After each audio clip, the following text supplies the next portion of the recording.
between the Philadelphia Eagles and the Los Angeles Chargers. That's kind of weird.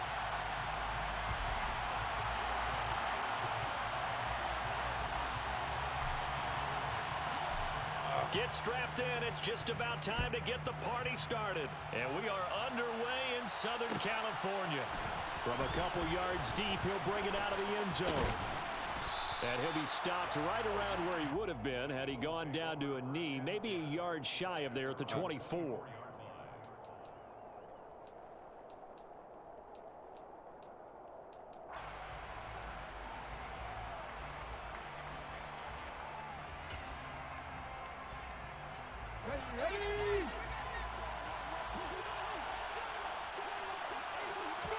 Hurts throwing right away. He's going to drop this down to Sanders. And he's going to get a good gain of 9 here up to the 34. Maybe a good spot to take a shot. Here's second and a yard from the 34. And he gets this up across the 35 before he's out of bounds. Hurts dangerous when he runs that football. He's got a first. As he came to the line of scrimmage, he knew he didn't need much to reset the chain, so when he saw the space he needed, no hesitation. He went to the marker and got his guys a first down. Miles Sanders, first carry of the game. And good running there as he'll take this all the way up to midfield. It's an Eagles first down on a gain of 11. Well, there's plenty of real estate for him to maneuver on that run, and let's face it, it shouldn't be a surprise. He's one of the better backs in the league.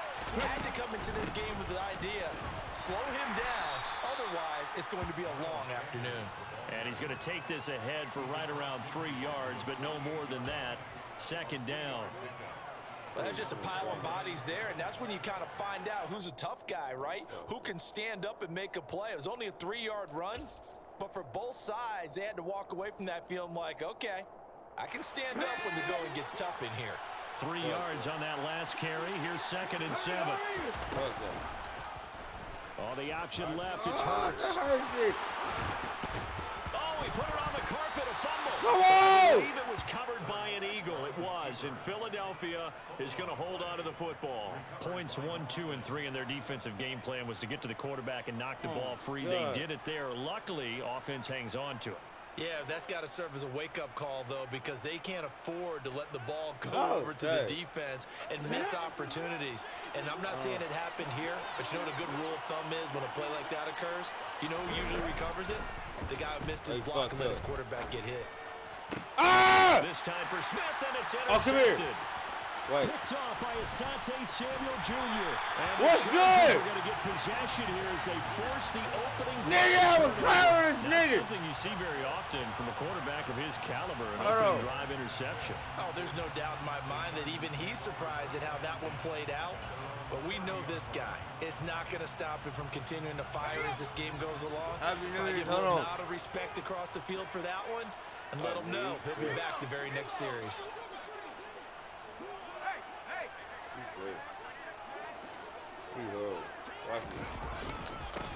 Here's Eckler to begin the drive. And that one blown up quickly as he's going to be stopped before he could even get started. Eckler going to get it again on second down. Get over! He'll be brought down right around the 37. They'll wind up getting 10 back as that sets them up for third down. I was pretty surprised there when they lined up to run it on second and long, but it worked out for them. It certainly did, and that requires some confidence, some fortitude, and a little bit of hope, doesn't it? You hope you catch the defense just right and break off a big run to help yourself out on the next down.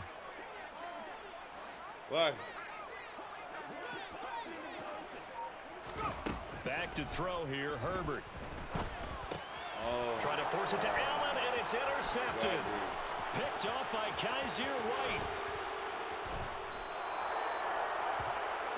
So consecutive interceptions here early on in this one, and maybe setting the tone, Charles, for a game where the defense really takes center stage. And don't you think that both offenses are really catching the bit from their coaching staff about avoiding these turnovers that we've seen early? I think both teams are trying to find an advantage. We know that. Can one of them break away? and take control of this game. He'll pick up 7 there on the first down keeper. Someone's looking fresh, and this O-line is definitely licking their chops. Everyone likes to run block. If you're an offensive lineman, nice early burst, nice gain, too. It's a second down run with Sanders, and he is going to be stopped cold behind the line of scrimmage. It'll go down as a 2-yard loss, and it brings up a third down. They'll need 5 on this play to move the sticks. Hurts sets up to throw it. Caught on the slant. And he's just going to be short here, barely. Maybe by a half a foot. It'll be 4th and inches. Oh, it's time to give a little credit there to the defense. They played that very well because it was a drag route, and he ran a little shallower than normal as he worked straight across the field. He was hoping he'd get lost behind the defensive line, but once he made the catch, nowhere to turn upfield and gain any yardage. Giving to the big tight end on 4th, and he's in for an Eagles touchdown. Grant Calcaterra taking it in for 2 yards out. And the Eagles use the early turnover to get on the board first here in this one. On for the extra point, Jake Elliott.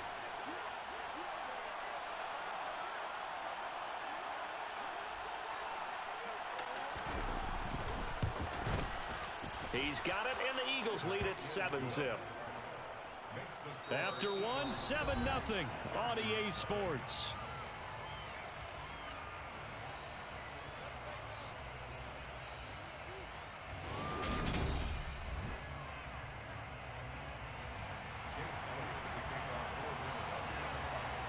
Elliott now to kick this one away.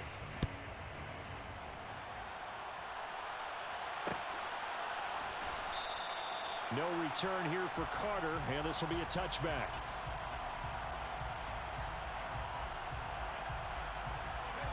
The Charger drive about to get going. They threw an interception the first time they had the football, wound up leading to a touchdown the other way. How do you approach drive number 2? Going back to your game plan coming in, everyone has matchups that they like better than others.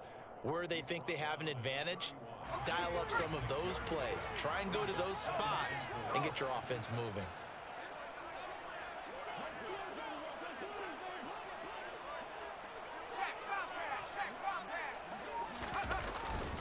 Eckler going to get it again on second down. And tackled down after a gain of 3. Leaves him with 1 yard to go on third down. That's some good tackling there to keep him short of that yellow line. Yeah, defensively, all I'm thinking is that on that play, get me to third down. Get me into a position where I can make one more play and get my defense off the field.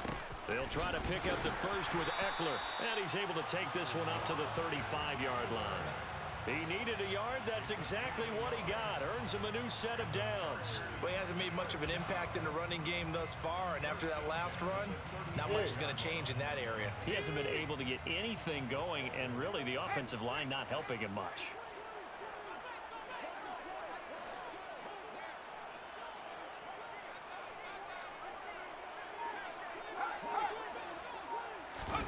They'll try the air now with Herbert. Sliding out of the pocket. Throwing over the middle, and it's incomplete. Well, he certainly did a nice job improvising there, extending the play, hoping someone would come open downfield, but they never did. Here's 2nd and 10 now from the 35.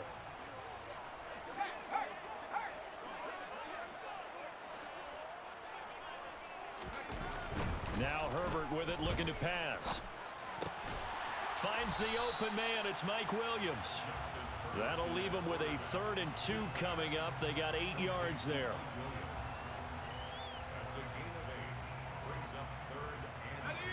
They'll come to the line, needing only 2 yards to gain the first here.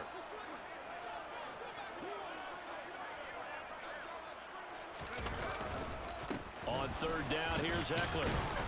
And they will touch him down, but not before he gets the first. 3 yards there, good enough to keep the drive moving.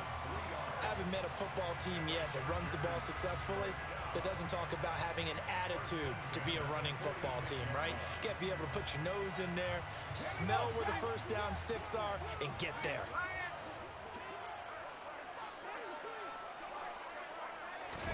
A play fake, and now Herbert to throw. 1:58 left to play till we hit halftime. And he just gets rid of it. Throws it away. A wise move there. Looked like nobody open. Now second down. An incomplete pass on first down. That leads to a 2nd and 10.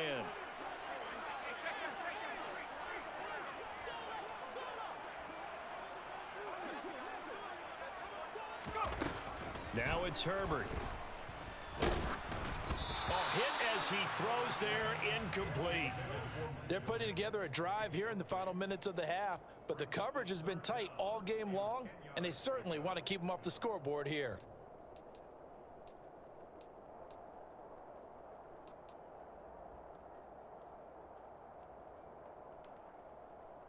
It's been a pretty long drive. This will be play number 9, and they need 10 yards out of it on third.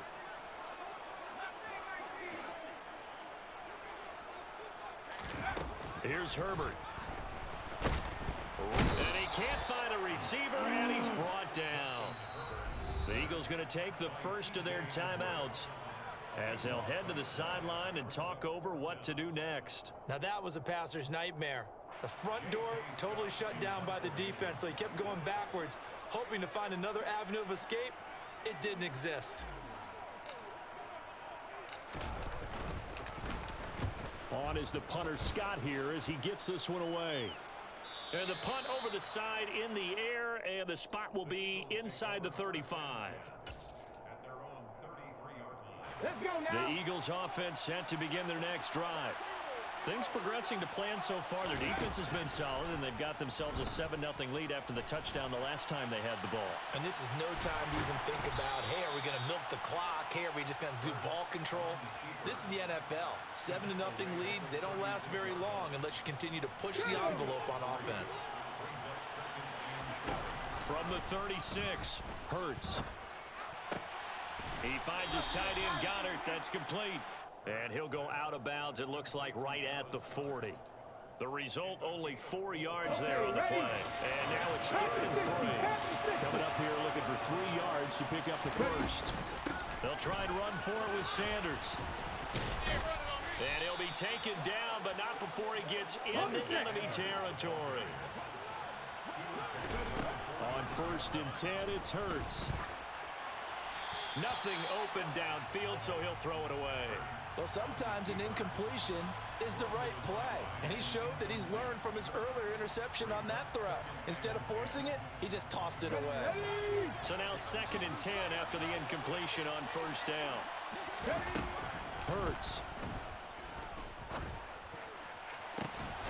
Over the middle, he's got Watkins. And they're going to be set up down around the 15-yard line. So after the big play, look at this, all the way down at the 15 now on 1st and 10. And that's complete to Sanders. And he's got this inside the 10 to the 9 before he's out of bounds. It'll go down as a gain of 6, and it'll be 2nd down.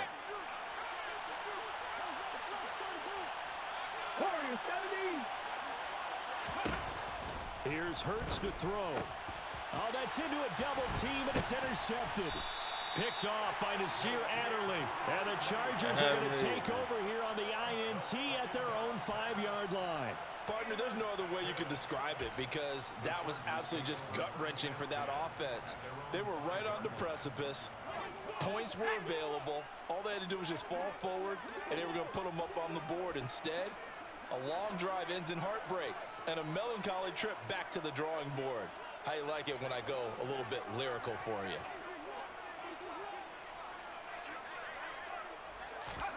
After the turnover, here's Herbert. He's airing it out for Williams.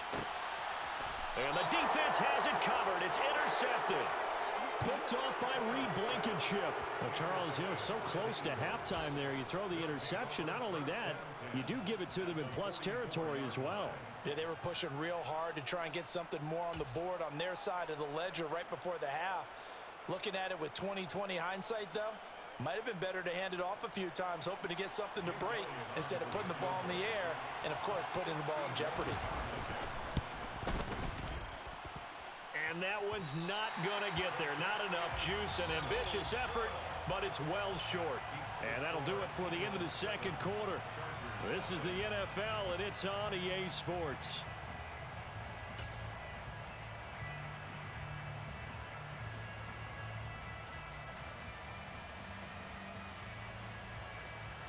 That's what's up.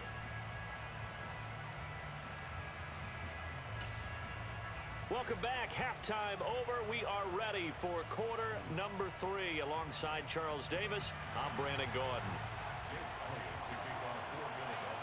The Chargers going to get the football first here in this second half, and they trail as we get back underway. DeAndre Carter now from his end zone. And he will be brought down here inside the 20. Good coverage as he's dropped at the 17. The Charger drive about to get going. Charles, it'll be interesting to see what adjustments this offense made in the locker room. Haven't really been able to get anything going offensively. Virtually nothing in the ground attack either. So certainly something has to change here in quarter 3. And I'm pretty sure their friends from the defensive side of the ball told them exactly that, because those guys, the stop troops, they've been playing pretty well, and they've kept them around in this game. Now, they've got some time. The running game struggled in the first half. Opposition knows how to focus on defending the pass here. They've got to re-energize that ground game and maybe open things up for a comeback here in this half. Herbert off of play action. And this is caught by Williams. And he's got it past the 30 before he's hit and dropped. Just his second catch of the game so far. This one moves the chains. Well, he's had the interception woes in this one, Charles. At that time, a little bold to throw it into double coverage, but he beat the double coverage. Yeah, but I admire that he still will challenge defenders downfield, even though the ball's been in jeopardy a few times in this game. A nice ball there against multiple defenders, and they advance it downfield. And he'll get this up to about the 40.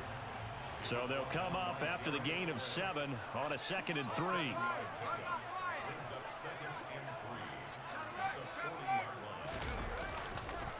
Once more, here's Eckler. And he's got room.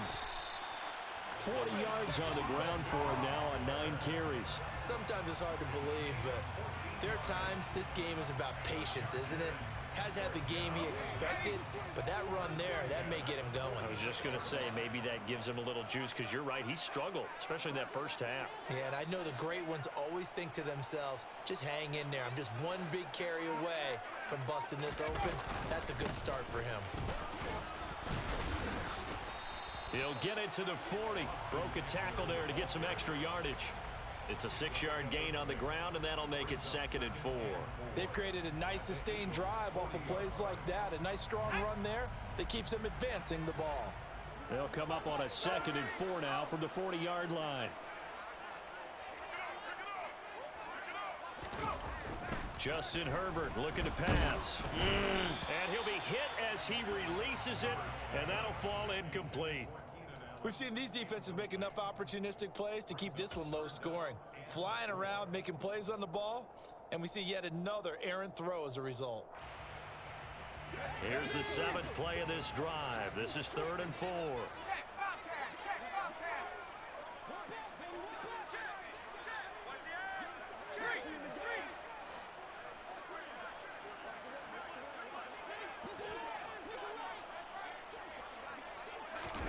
Here's Herbert.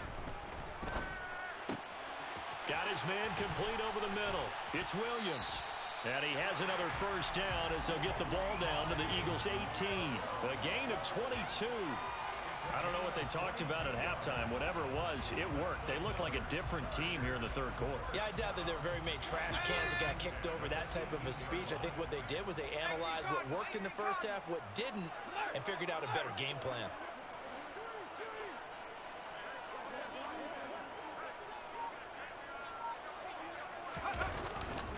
Running on first down, Eckler. And he's in for a Charger touchdown. Austin Eckler, an 18-yard touchdown run. And the Chargers are an extra point away now from tying this ball game. And oh, he missed it. No good. And they'll remain down by a point.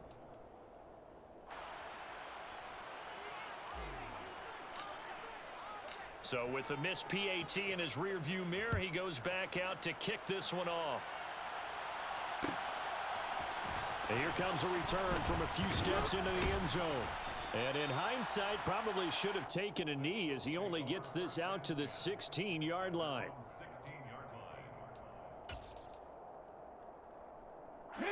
The Eagles offense set to begin their next drive.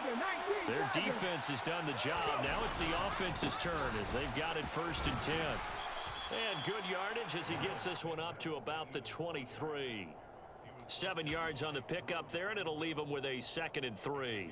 They'd love to just strike back with a touchdown right here, and if it's a long play, so be it. But the main goal, get a couple of first downs, run some plays, run some clock, allow their defense to get a chance to catch their breath, settle down, and relax a little bit after they just gave up a score. And he takes us beyond the 35 before going out of bounds. Really good effort. He does it himself, picks up 15, also picks up the 1st down.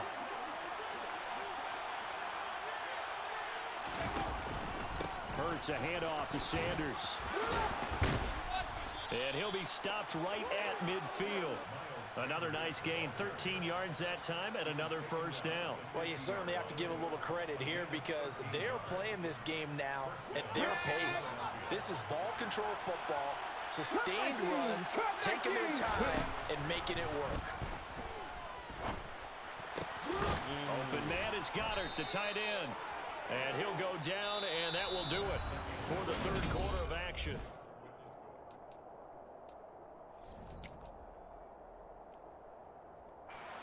So from the 36 now, 1st and 10. They'll run with Sanders up the middle. And he can only manage to get a couple. 2nd and 8 coming up. They suspected it was a power play up the middle coming at them, and boy, were they right. That defense got downhill in a hurry and limited them to just a couple on 1st down. The last run got a couple. Here's 2nd and 8. They'll go again with Sanders. 4 yards on the pickup there as it'll leave them with a 3rd and about 4 more for a 1st. When you find that kind of yardage, you couldn't be more confident as a ball carrier. And guess what? You're going to go back and tell your offensive coordinator, I'd like to keep carrying it, thank you.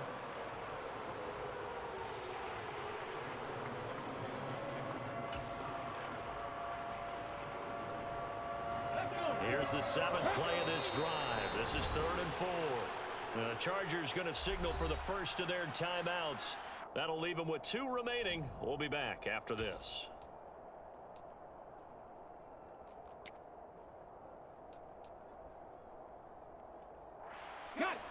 In search of 4 yards here to pick up the 1st down.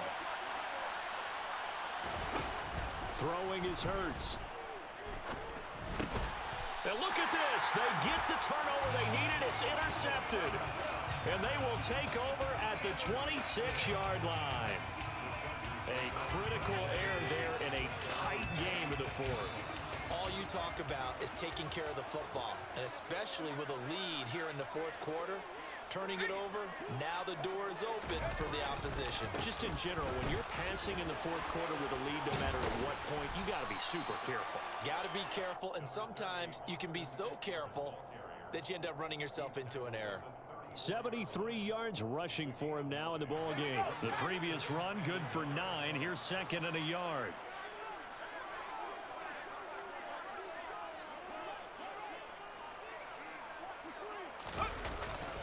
Herbert will give this one to Eckler. And he'll only get a yard to bring up 3rd and 1. Here we go, 3rd and 1. Gut check time on both sides. Up the middle with Eckler. And he's able to get the 1st before he's taken down at the 36. Well, someone's been having a good game so far, and you know something? A lot has been power running. They decided to turn him loose again on 3rd down, didn't they? They did indeed. He delivered the tough yards.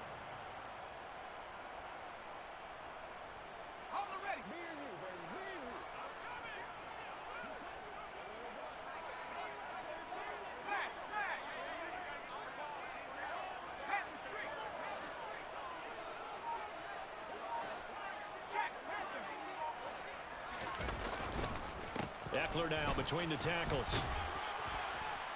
And he'll take this ahead for about 4. Second down coming up. What up with you, man? Happy New Year, bro. Set of downs. That was simply an offensive line winning the battle up front and winning in a big way and giving their guy in the backfield a nice lane to hit.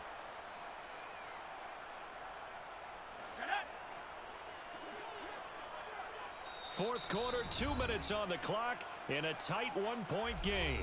So it's Charger football as we welcome you back from the 2-minute warning. They come up on a second down now in a game that looks like it's going to go down to the wire.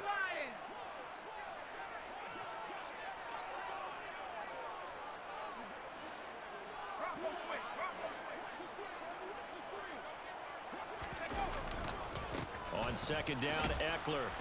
And he is going to lose yardage here. Now they're going to be dealing with a 3rd and 7. Is that one officially a loss of 1? Short gain, last 2 plays. Who do you think's excited about that? Absolutely, this defense, they're saying go right ahead with those.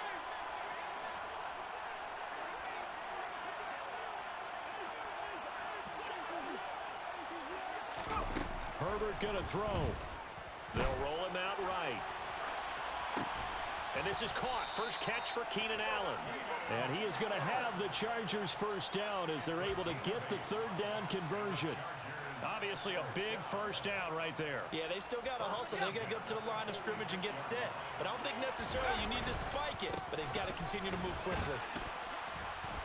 And he'll work this forward for about 3 at second down. The last run got 3. Now here's 2nd and 7. It's Eckler again. And across the midfield stripe into Eagle territory. Now the Chargers will use the 2nd of their timeouts as they stop it here with just under 40 seconds to go in the game. A field goal from this spot likely out of the question. They've got to get closer here on 3rd down.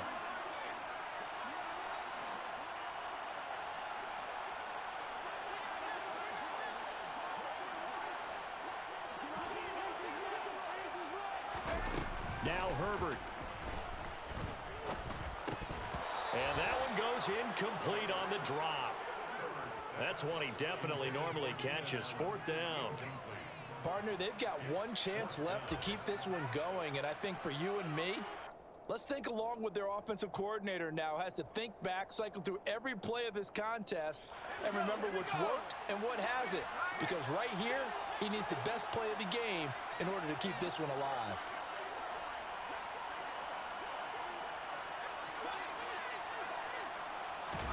Fourth down for Herbert. Desperation time.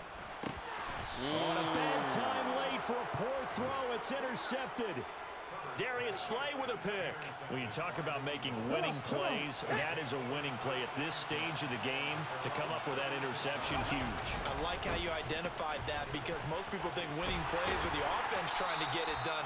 In this case, nursing a lead, they found a way to make a play on that side of the ball and maybe finish things off. The last run got 6. Now 2nd and 4.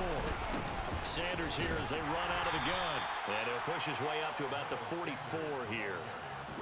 Charles, why didn't they just take the knee there? You're asking the question that I'm asking as well because we've seen a lot of football where coaches decide maybe they get a little greedy. I don't know if they're doing it for stats or for what reason. We've seen it happen in college. And how about in the NFL? The miracle of the Meadowlands. All they had to do was take a knee and the game was over. The Giants ran it one more time. Ball popped free. Philadelphia picks it up and wins the game. What year was that? 1978. I think it was in November. Well, obviously, Charles, this was by no means an offensive track meet. I mean, the defenses were the story in this ball game. But, hey, they got enough points to get the job done. And at the end of the day, that's all that matters. You're absolutely right about that, partner. In such a low-scoring game, it completely changes everything you had planned to do out there. Fortunately for them, they got just enough scoring to bring home the win. And in this type of a game, to play their defense, that became one of their biggest keys.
the NFL on EA Sports, and we are in the Steel City at Pittsburgh's Acrisure Stadium. Today, we're set for a good AFC matchup between the Los Angeles Chargers and the Pittsburgh Steelers.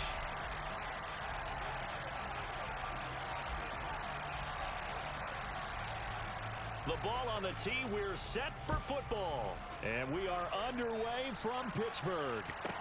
From the 6. And they'll start this drive just across the 30. Pretty nice work on the return.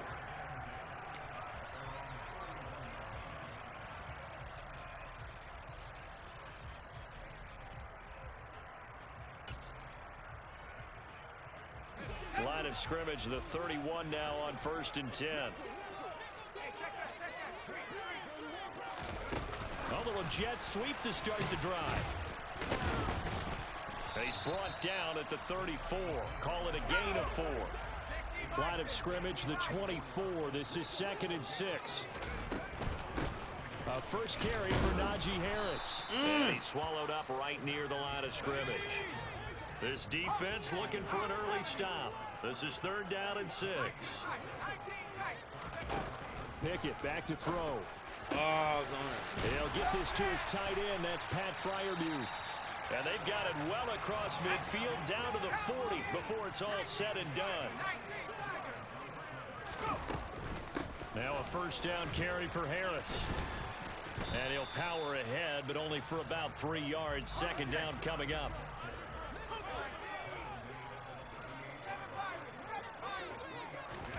From the 38, Pickett. The throw taken in by Sims. And he's brought to the ground with another 1st down at the Chargers' 28.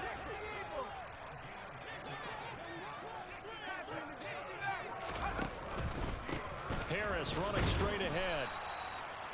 Just a yard on the pickup there. Jesse Walker was good. 2nd and 9.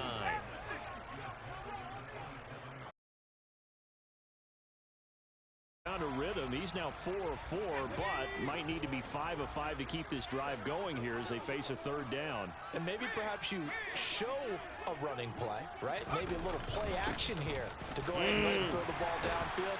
I wouldn't get away from him flinging it because 4 for 4 already. I think he's got a good chance of picking this one up here on 3rd down. In motion, the tight end.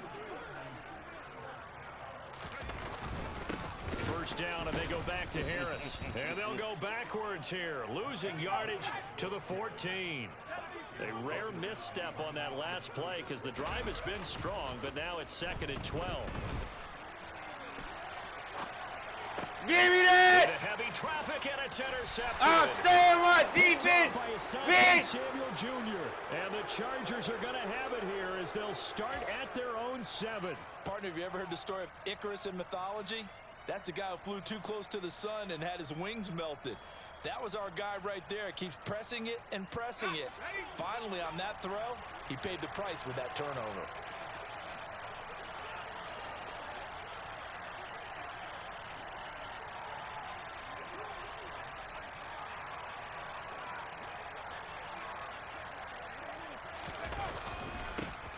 They started on the ground with Eckler.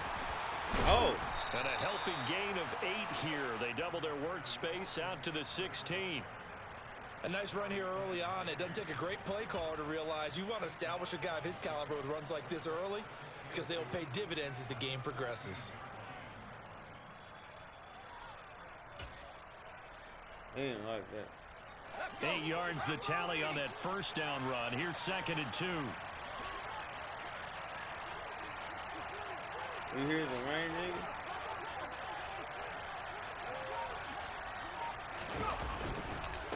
On the give, this is Eckler. And they'll bring him down here up at about the 22-yard line. 6 yards the pickup, and that's a 1st down.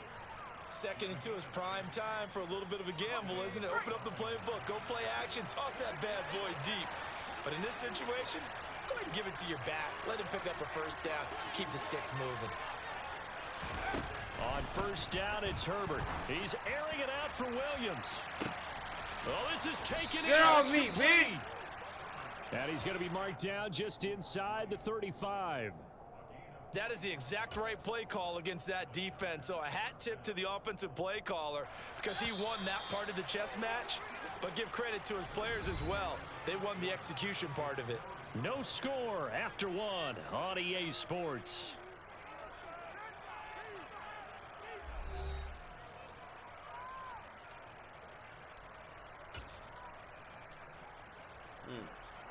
From the 34 now, here's 1st and 10.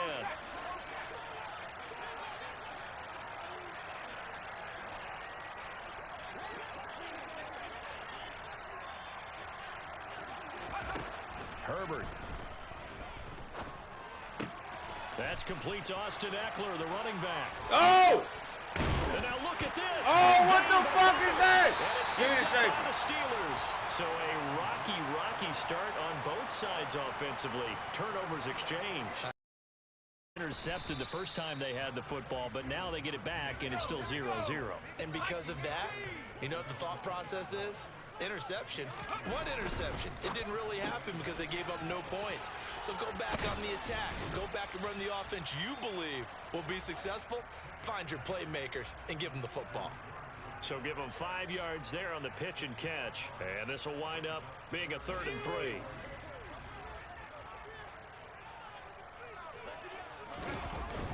Trying to power it ahead with Watt. And I don't think he got there, no. He's short by maybe a foot, maybe. Call it 4th and inches. They go with Watt again, the fullback. And he's going to have the first down as he's marked down just shy of the 20. They only needed a few inches, but still some anxious moments there, but they do convert on 4th.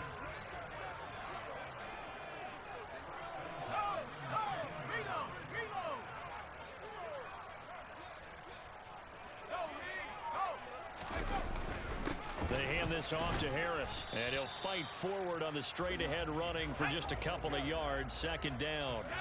The last run good for 2. Here's 2nd and 8. Now Pickett will look to pass it.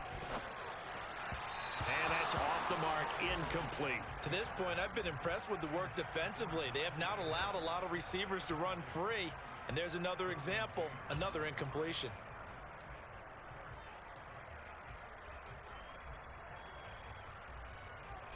The Steelers on 3rd down. They've been okay, 2 for 3 thus far. This is 3rd and 8. Pickett. He's got his tight end Fryermuth over the middle. And he will have a Steelers first down as they're able to get the 3rd down conversion. Pickett to throw on 1st down. And it's a fumble. And picked up by the Chargers. Room here to run. Loose inside the 30. Inside the 10. And nearly a touchdown as they finally stop him down at about the 3-yard line. Hey, whatever happened to the days of just getting a fumble recovery?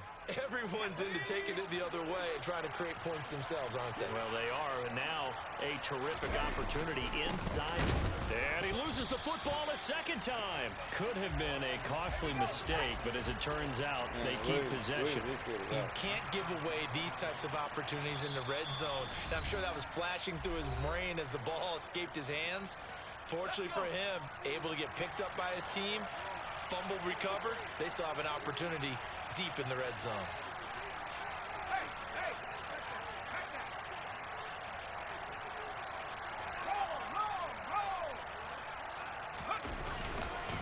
A handoff, it's Eckler. And he'll get it down close to the goal line, but not quite in.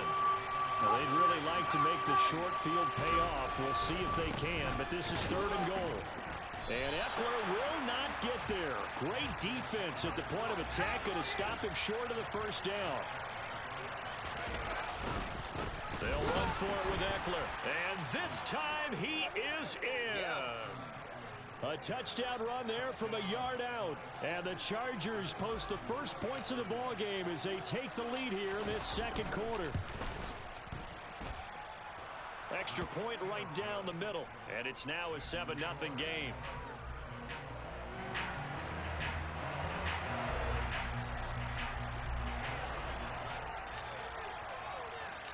Out is the kickoff unit as they run up and send this one away.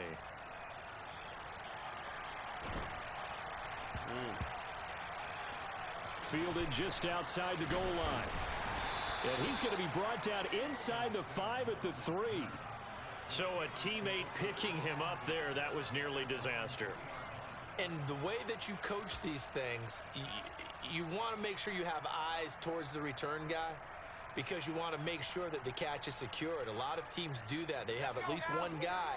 Okay, you're responsible for making sure he secures the catch. He's not always the one that makes the recovery, but he can always sound out the alarm. Hey, ball's on the ground. We've got to get it back. And he's going to get this up to the 24-yard line. Creeping up on a minute to play in this first half. To the air on first down with Pickett. He'll air this one out deep for Sims. And that will be incomplete. Would have been a big hitter if they had connected. Instead, it's second down. The offense schemed going 5 wide, trying to create a chance for the big shot, and they took it. If he comes down with that one, that's a huge offensive swing. But credit the defense with a nice play, knocking that one away. He'll let it fly for Austin. That's going to be knocked away and incomplete.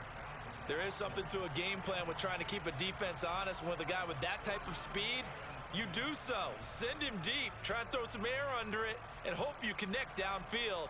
On that play, they were unsuccessful.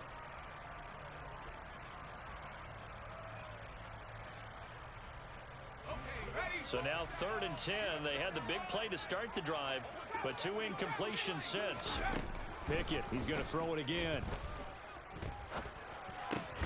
That'll be taken in there by Miles Boykin. And he will have a Steelers first down as they're able to get the 3rd down conversion. 1st and 10, here's Pickett. Trying to lay one up deep. And that is incomplete. Well, the incompletion, yes, but maybe here not the worst thing in the world? No, not on 1st and 10. Actually gives them a chance to regroup, relax just a little bit. They huddle up, talk it over. Then they get a chance to continue their drive. To throw on 2nd and 10. Pickett. And that is incomplete. 16 seconds now on the clock. Fair to say, hasn't been his best game throwing the football, but also not getting a lot of help out there either. Yeah, you nailed it pretty well, you know. He's got to throw it better. Got to get more help. Obviously one that should have been caught. They've got to find a way to bring those two. And time finally runs out. He can't get rid of the football, and he's taken down. Now a timeout taken. Perhaps a chance for one more quick play and then another timeout if they hurry. We'll see.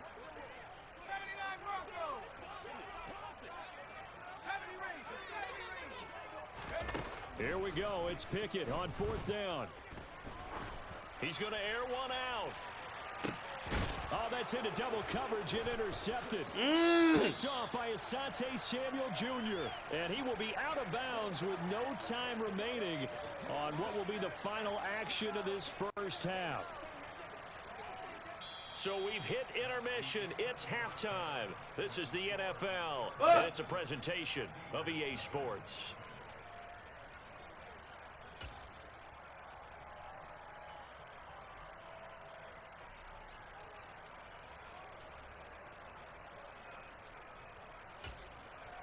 Welcome back. Charles and I settled into the booth, ready for quarter number 3. So the Chargers will start the second half with the lead and the football as we're underway in the 3rd quarter. And Carter deciding not to bring this one out.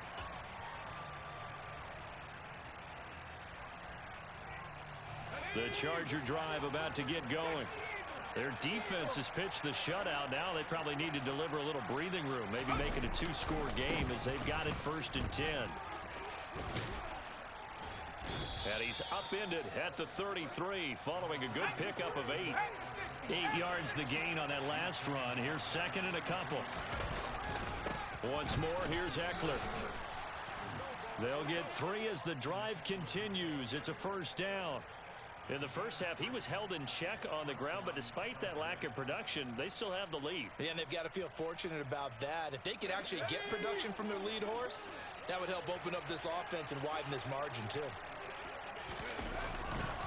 Running on first down, Eckler. And he'll manage to pick up about 4. It's 2nd down.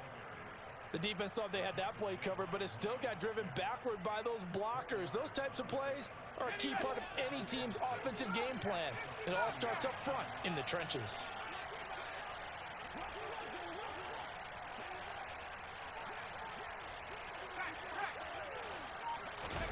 A play fake, and now Herbert to throw. Throw right side is into the hands of his tight end, Everett. And some room to work. I thought to get that nigga to feet. 35-yard line. 25 yards there on the catch and run. When you get a big tight end like this, sometimes it takes more than one man to bring him down. Oftentimes, your best bet, just jump on and hold on and wait for your teammates to arrive to help get him on the ground.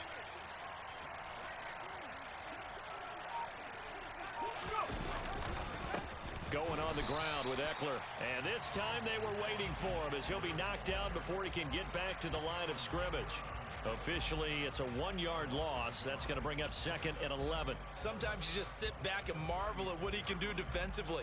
Speed, strength, quickness, he's the whole package. And that package just wrapped up the runner for a loss.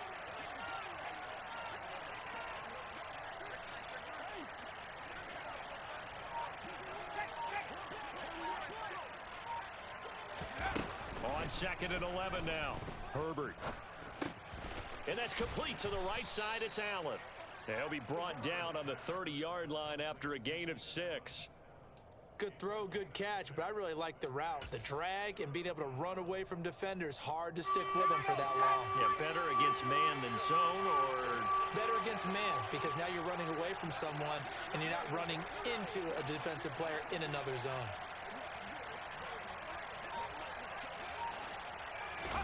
back to throw here, Herbert.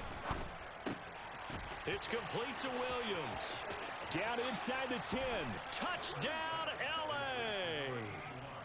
Mike Williams, 30 yards. And the Chargers go up by 2 touchdowns.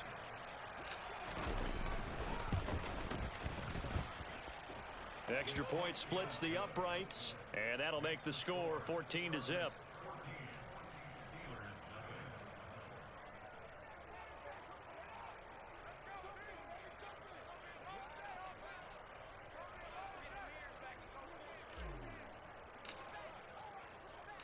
The kick unit on here for the Chargers as they will send this one away. Fields this way up at the 17. And able to take it past the 25 and up to the 28-yard line.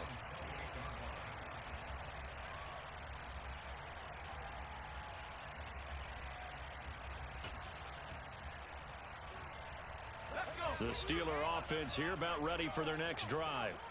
And their deficit a little wider than it was at halftime. Does that touchdown a minute ago change the thinking here at all? I think it does, at least a little bit, because now urgency has to start setting in. You can't go out there and go 3 and out and run the risk of falling behind substantially, but you have to do it without pressing, because pressing, that'll lead you into bigger errors. He's got a man complete. And he'll have it past midfield almost to the 40 before being taken down. So the big play gets him across midfield now for 1st and 10. Pickett now on 1st down. And this is taken in at the 5. And in for the Steelers touchdown. George Pickens, 42 yards. And the Steelers are able to cut into this deficit here in the final minute of the 3rd. Extra point put through by Boswell.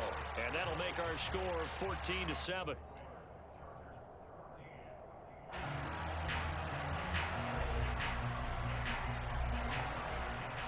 Boswell now to kick it away after the touchdown.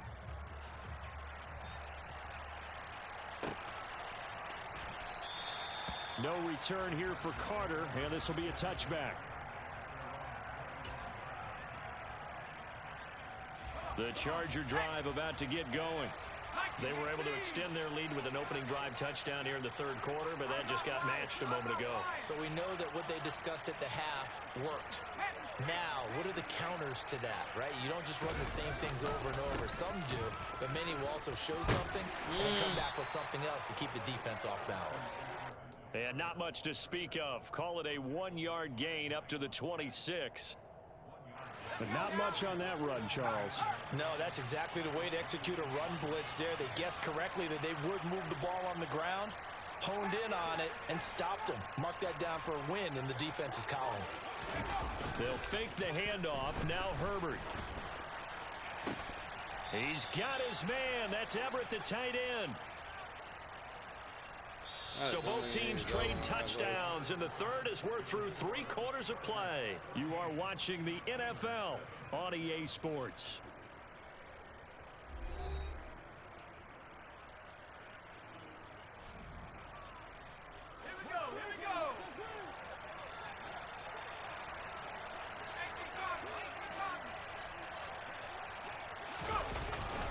Herbert will give this one to Eckler. And they'll get this just to the 47. 1-yard gain.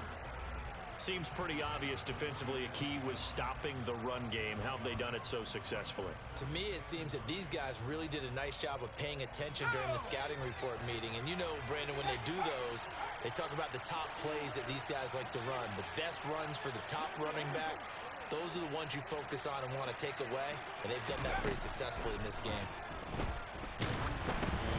They try to throw on second down, but this one is incomplete. Well, I think he's as fine with that incompletion as a quarterback can be, in all honesty. He avoided his first sack of the game, and he did have a chance of connecting for yardage, just unable to on that throw.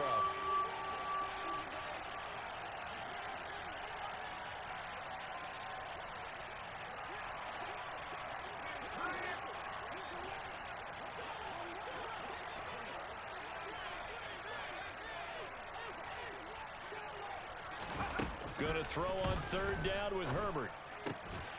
And this is caught by Williams. And they're going to have themselves another first down as the tackle's made at the Steelers' 40.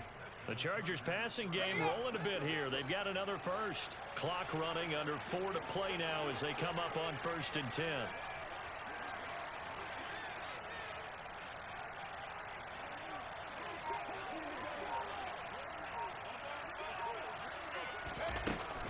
They go back to the ground now with Eckler. And oh my goodness, he loses it again. And it's picked up by the Steelers. And this one will be returned to right around the 38-yard line. Well, partner, here's where team football gets tested a little bit, because I know the defensive guys were over there chilling on the sidelines, and all of a sudden, they heard the sudden change call because that fumble puts them right back on the field, and they've got to go out and finish the game now themselves. Absolutely. Nursing that slim lead here in the fourth, a costly turnover. They run the play fake. Here's Pickett. And the timing a bit off that time as that one falls to the ground. Well, touch and timing are critical for those types of throws. He put a lot of zip on that one. Needed just a little bit more finesse trying to get it to his back.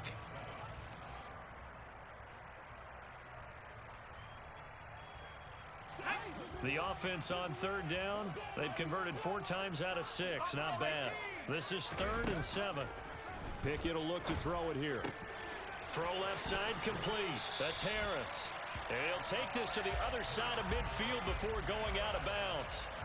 A gain of 10, good for a Steeler first down. I like the design that we're seeing right there. This is what they need. Down by a touchdown here in the 4th. They just need to keep working their way downfield. And when they see openings, take their shots. A run with Harris out of the shotgun. And they'll get this just to the 47. 1-yard gain. The run only got a yard. Here's 2nd and 9. Pickett, he'll look to throw it. That's swung out wide to Harris. And he'll be brought down inside the 40-yard line. Here we go, 3rd and 1. Gut check time on both sides. Trying to pick it up on the ground with Harris. On a nice burst there as he'll take this inside the 30 to the 28-yard line. On 1st and 10, it's Pickett. Looking left side, and he's got a man. That's Harris. And they're going to get this down to about the 17-yard line here. 4th quarter, down to the final 2 minutes, and we've got a 1-score game. The drive continues as they search for a tying touchdown. Here's 1st and 10. On the give, this is Harris. And he'll be taken down at the 2-yard line. 42 yards rushing on 12 carries for him now. Probably had 60,000 thinking pass right there, including us in the booth. Yeah, no doubt about it. That was a big call, big guts on that one. And guess what? That run, it'll pay dividends. A looming decision to make on the conversion, down 7. But first things first, they need to score as they come up on 1st and goal.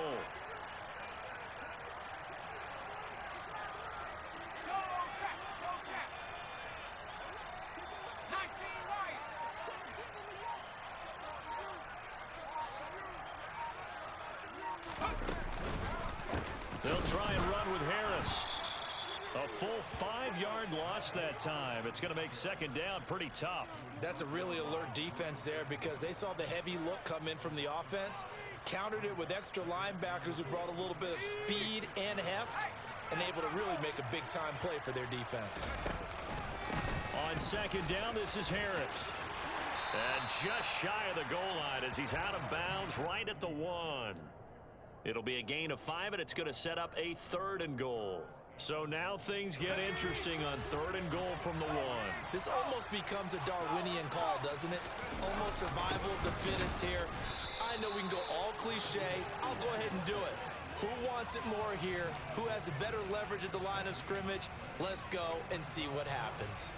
Partner, you got about 20 coaches on your payroll, but there's 60,000 of them in the stands. I don't think any of them like that play. And the later we go, it's starting to sound like 100,000 in here.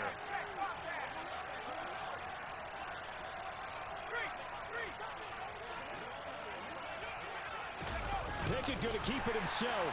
And yes, he's into the end zone. So they get the late score they needed. And now the extra point can tie this thing up in the final minute.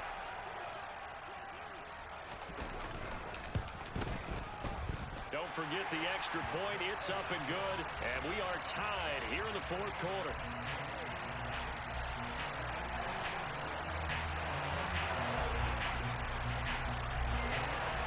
This one tied at 14 now as he sends this one away. Boy, a potential game changer there here in the 4th quarter to kick that out of bounds, and now they get great field position at the 40 in a tie ball game. Good starting field position for them as they come up 1st and 10 at their own 42. Eckler now between the tackles. Oh, but a great tackle there. Going to hold him to no gain as the clock runs. The Chargers going to signal for the first of their timeouts as they stop it with 28 seconds to go in this football game. Officially nothing on that last run. They'll try again 2nd and 10.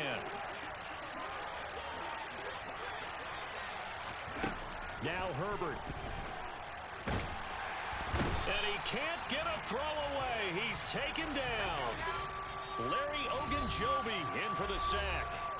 And here come the whistles and a timeout with 7 seconds left. Now Charles dealing with a 3rd and long. They'll have to try to go back to the air again and this time avoid the sack. Certainly hard to try to establish momentum when all you're doing is going backwards, not protecting the passer, and he gets dumped on his backside. He's airing it out for Williams. And unable to connect, incomplete. Give them credit, they took their shot, but it's going to bring up 4th down.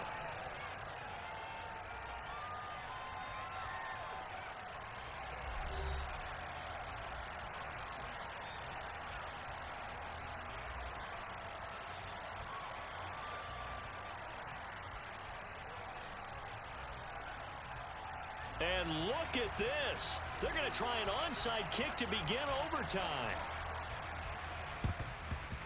And this doesn't work. The Steelers recover it. Well, they went with the ultimate element of surprise there, trying the onside kick to start OT, and it backfires. Not just element of surprise. How about element of hubris? I mean, that is unbelievable because the odds of getting an onside kick are small to begin with. And to give up your opportunity to ever possess the football that way, if you don't get it, that is absolutely huge. Didn't work, but boy, what a gamble. And he'll be brought down at about the 42. Credit him with a 1-yard gain there to make it 2nd and 9. Well, sometimes you just have to give credit to the defense. Great job there at the point of attack, holding up. They won their battles at the line of scrimmage, left him no space to try and run. A really nice job swarming to the ball carrier. And that one opened up for him well as he'll take this down to the 26-yard line.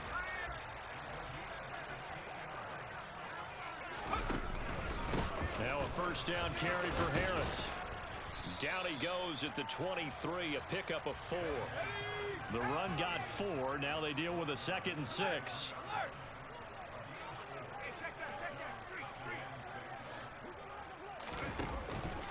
They stay on the ground. Again, it's Harris. And they are able to stop him, but he does take it all the way to the 2.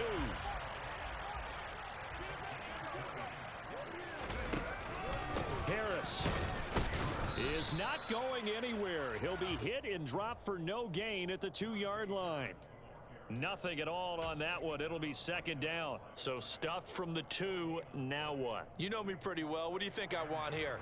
Play action? Definitely. Let him get outside and create. And if he has to run it, he has a little bit more space. Pickett going to keep it himself.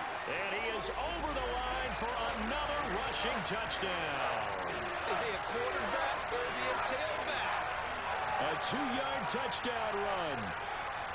We needed extra time to decide this one. The rushing score and OT finishes it off, but all throughout, really just a great game to witness. I agree, and the whole time we were watching and working on this game, I had it in the back of my head, we could get to overtime. Just the way this game went, the ebb and flow of it all, and then to get there and finish it what I would call an old school way, a running play, because in today's NFL, we throw the ball to ring the bell, don't we? Not there. They ran it in. And again, just a great, great game that we bore witness to.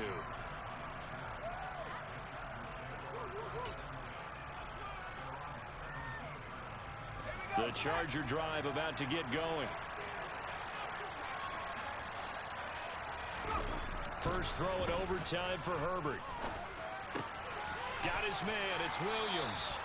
So 8 yards on the completion there, and that'll bring up a 2nd down in just a couple. Let's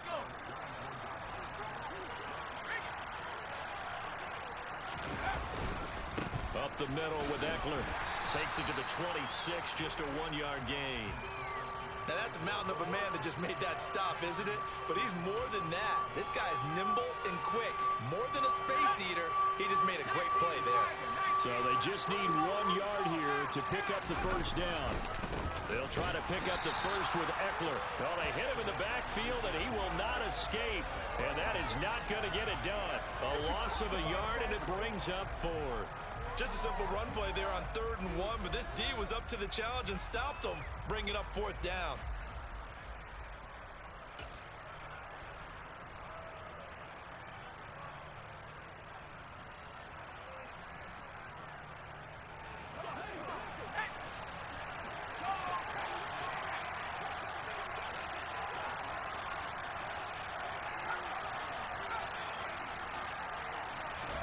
Here we go on 4th. Herbert.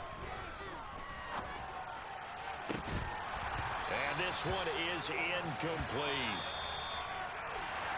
Well, partner, you and I were excited for this one today and certainly had its moments. Some good execution at times by both of these offenses. Defenses both made some plays as well. And always a joy to be up here in the booth next to you, my friend.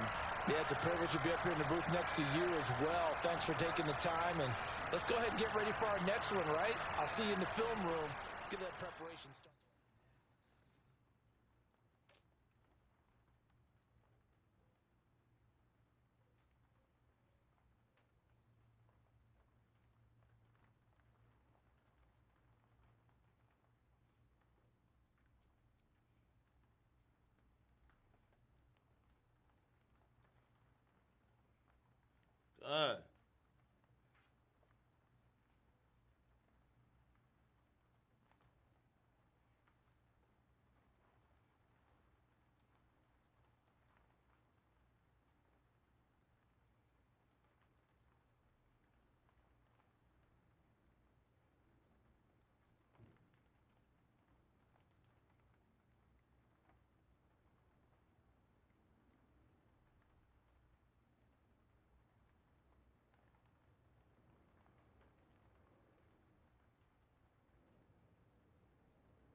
Scorpion wins.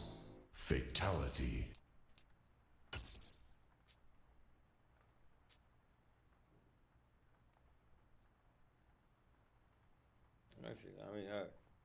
It's the NFL on EA Sports as we are in the inner harbor of Baltimore at M&T Bank Stadium. Coming up, we've got what should prove to be a good one between the Los Angeles Chargers and the Baltimore Ravens.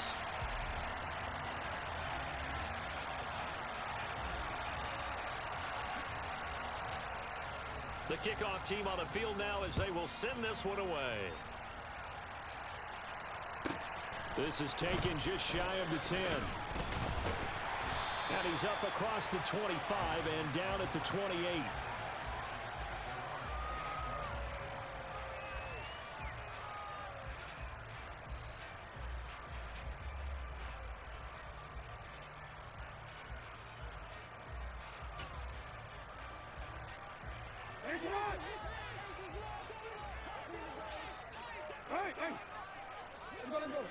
Jackson, first play, going to throw.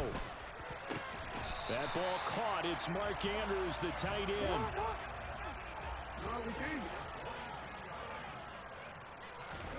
From midfield now, here's Jackson. That one complete to Crochet. And all the way in for a Ravens touchdown. James Crochet, 50 yards. And the Ravens need just 2 plays on their opening drive to take the early lead. Tucker with the extra point, and that makes the score 7-0.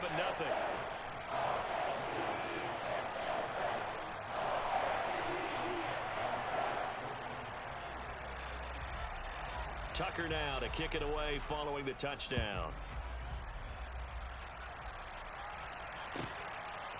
DeAndre Carter now from his end zone. And that decision to bring it out ends up not being a good one. Costs him about 5 yards as he's tackled at the 20.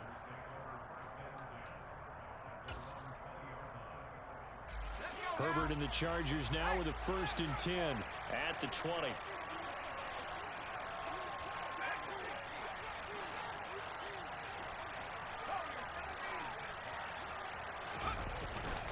Play action fake. They'll look to throw. Well, he rifles one, and that's going to be in. Now he's hit on the return. It's a loose football.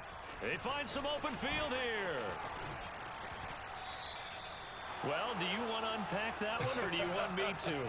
You're the boss. We get the interception, then really he's just too loose with the football on the return, and he coughs it right back up the other way. I've seen this happen in an NFL game, and boy, did it cost someone. San Francisco at Atlanta a few seasons ago. Atlanta throws the interception. San Francisco runs it back. Game is salted away. Fumbles on the return. Atlanta gets it back. Drives down, kicks the game-winning field goal. How about that? And a crazy situation we just saw there.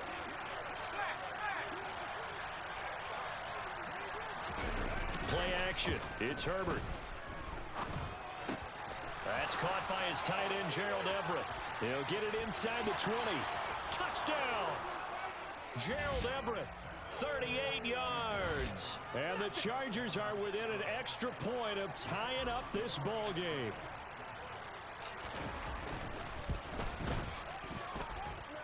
Point after, right down the middle. And we are tied at 7.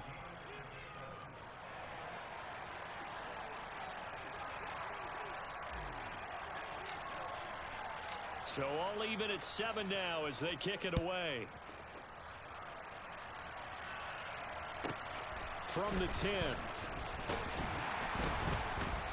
And he'll be tackled just shy of the 25.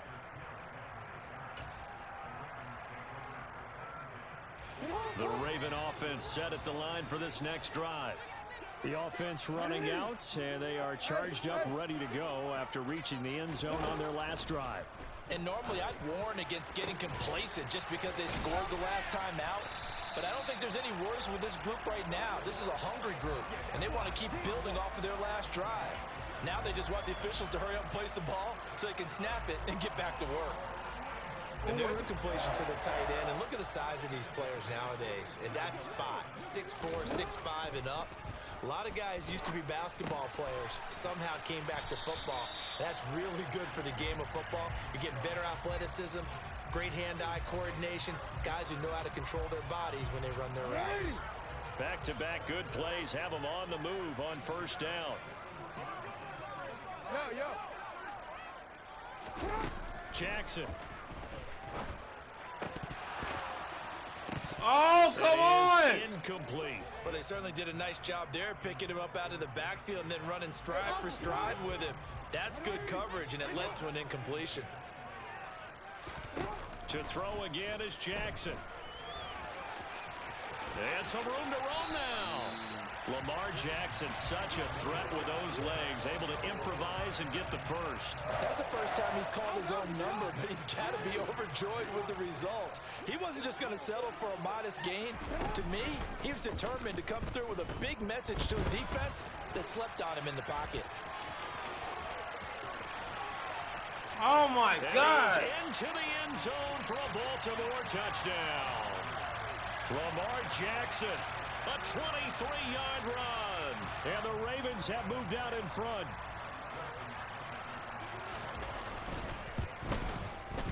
Tucker able to connect on the extra point. And that makes the score 14-7.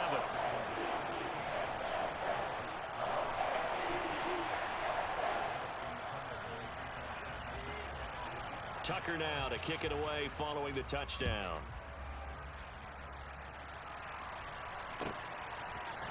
From his end zone, here comes Carter.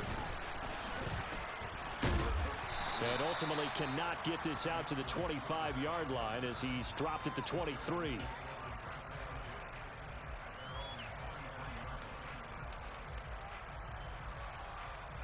The Charger drive about to get going.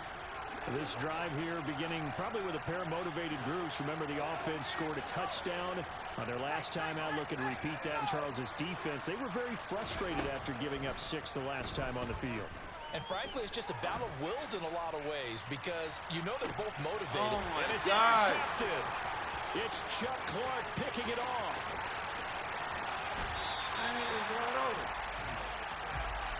No, to me, it's pretty simple, and it's fairly obvious, isn't it? He's got to start making better decisions with the ball. That's now 2 interceptions in the first quarter. After interception number 1, there was a long talk on the sideline, and now he's made another mistake. Yeah, he's just been kind of laying these passes out there. He's kind of been floating them a little bit. He's got to be more decisive in his reads and definitely more decisive in throwing the ball. Rifle it in there every now and then. Throwing on first down, but this one winds up to be incomplete. I'll give them credit winning that first snap and forcing an incompletion. They're hoping that'll deflate the offense a little bit after they took the field charged up after taking over after a turnover. On 2nd and 10, Jackson. And he takes this just a few yards shy of the red zone before going out. Nothing open downfield. He keeps it himself for 11 and a first down. Off the play fake to Dobbins. Here's Jackson. Got a man. It's caught for a Ravens touchdown. DeMarcus Robinson. 23 yards for the touchdown. And the Ravens have taken a 2-touchdown lead now. Tucker with the extra point, and it's now 21-7.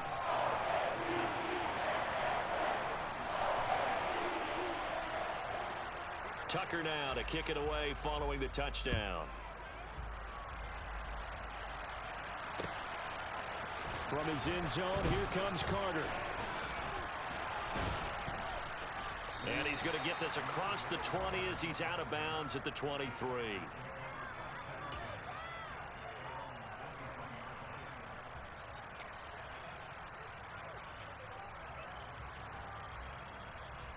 The Charger drive about to get going.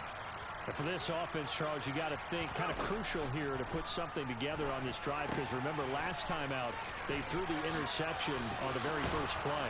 And you can't afford to let this defense keep building any more momentum. They're playing awfully well, and they're awfully confident right now. To me, it's time to attack and take some of that momentum back. But make sure you're selective in doing so. Understand where you want to throw the football and make sure it's open before the ball leaves your hands. 1st and 10, Herbert. Oh, my God. The third of this first quarter. And he will bring this back. It's a pick six and a Raven touchdown. Charles, it is pretty rare that we see a team build this kind of lead in the opening quarter. And, man, they seem to be clicking on all three phases right there. The defense doing its part with a pick six. And it's absolutely been the definition of a start that you would pick for yourself and for your team, right? And I have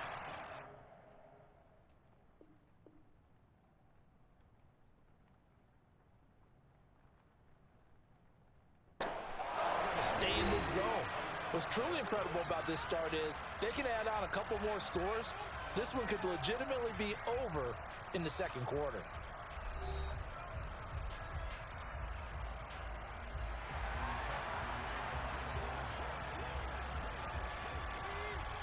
Here's Tucker now out to kick this one away. Taken at the 15, a short kick. And he is out of bounds as they'll start up past the 30.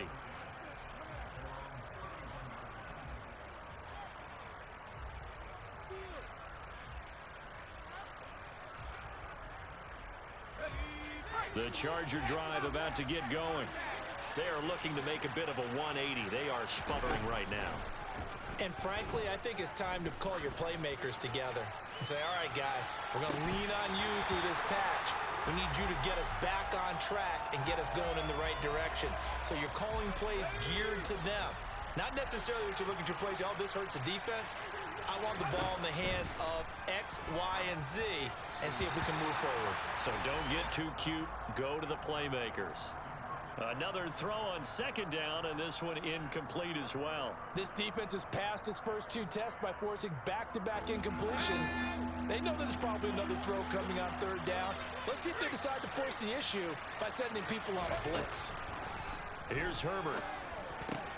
Got an open man. It's Josh Palmer. And he is going to have the Chargers first down as they're able to get the third down conversion. Herbert throwing again. Caught by Allen. And they'll get this down to around the 47-yard line. From the 47, it's 2nd and 5. Justin Herbert looking to pass. And that will be incomplete. Tried to dial up the long way out there, but it'll be third down. The scoreboard tells a story for him, a little bit bleak, and while it's not quite desperation time yet, it's definitely getting close, but the defense reads the scoreboard as well. They're going to back up and make them really earn it. 4 minutes to play here in quarter number 2.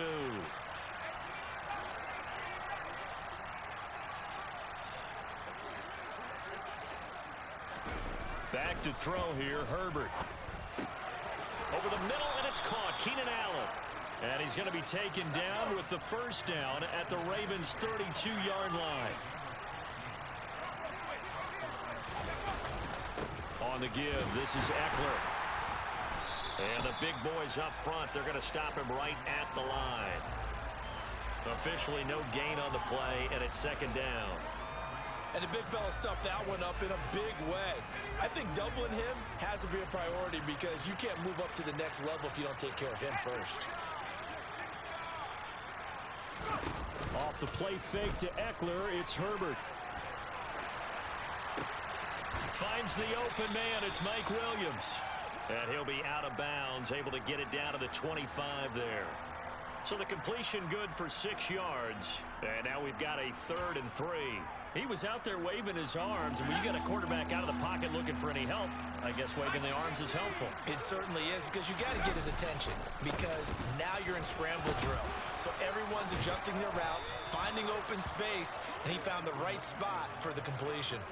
Give him the third down conversion, 5 yards on the play. They had yet to run the ball at all on this drive, but 3rd and short definitely was a great time to dial one up. Herbert operating from the red zone. He's got it to Williams. And he'll be out of bounds. A good pick up there of 20 yards. And that's a nice job of working his way open down in the red zone. Look, that one in, and it made a beeline for the pylon. He didn't quite get there, and you wanted to give him a little extra for the effort, but instead he sets his guys up in excellent shape with a 1st and goal. Trying to punch it in with Eckler. And he is into the end zone. Touchdown, Los Angeles. It's a 1-yard touchdown run, and the Chargers are able to cut into that deficit. Well, solid blocking up front from the guys on the offensive line allowed him to get in for the touchdown. Yeah, some might say that the guys on the offensive line were in concert. I used to have a coach who called it marrying up, meaning when you get on a guy, you just stay right there, and each guy has his own assignment. That allowed the runner to make the big move towards the end zone.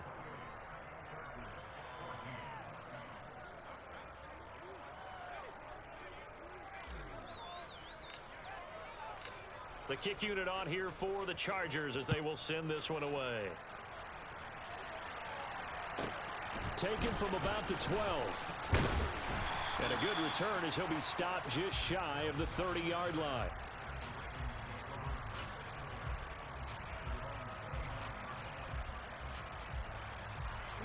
The Baltimore offense at the line, set to get going.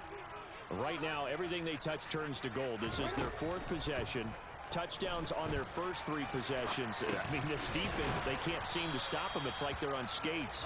Great analogy, Brandon, because they are pushing them back and winning everything at the line of scrimmage. They've just been laying down tracks towards the opposite end zone. So, to themselves, all they're saying is, if we don't make a mistake, there's no way they can stop us. And Jackson cannot get away, and he'll go down. Multiple players combined for their team's first sack of the game.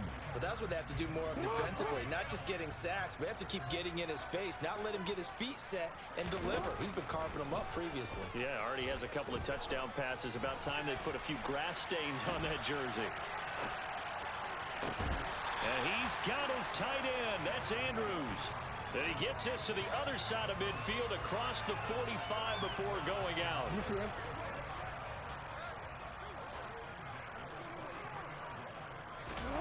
Throwing now, Jackson on 1st down.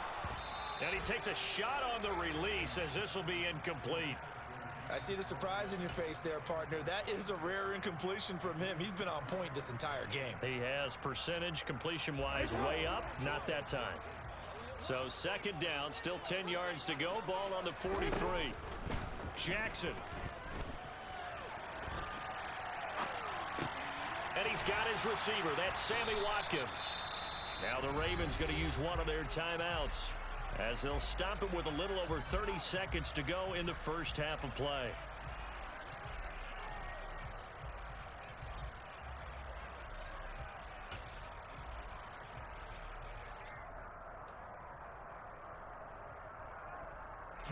The Chargers trot out their dime package, expecting a throw on 3rd down. And Jackson throwing once more. And this is taken in at the 5. Now another timeout called for by the offense as they'll stop the clock with 26 seconds to go until halftime. A chance to really cap off a big first half here as they come up on 1st and goal. Now it's Jackson. This is caught. All that for a 2-yard gain, 2nd down. Now it's Jackson. Under pressure, down he goes. Sacked at the 10.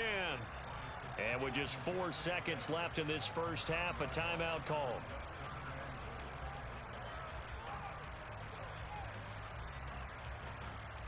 So with 4 seconds to go in the half, here's the field goal unit onto the field. From the right hash, and this one just a chipping. Tucker's kick is good, and that will extend their lead even further. So a capper there to a pretty good first half. And I love the way that they put a chokehold on the clock and pretty much drained everything before they put the field goal on the board as they headed into the half. And that one will bounce out of the back of the end zone, so we will start here at the 25.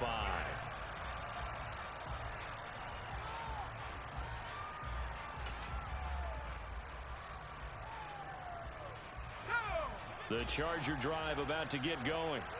1 second, all that remains. The final shot before the break for Herbert. Eluding the pressure. And he's going to go down. Couldn't get a throw off with the pressure. Maybe that was for the best, as that brings us to the end of this first half of play. So we're at halftime here in the Inner Harbor with the hometown Ravens on top. As we send you to Orlando to check in with Jonathan Coachman at our EA Sports Halftime Report. Coach?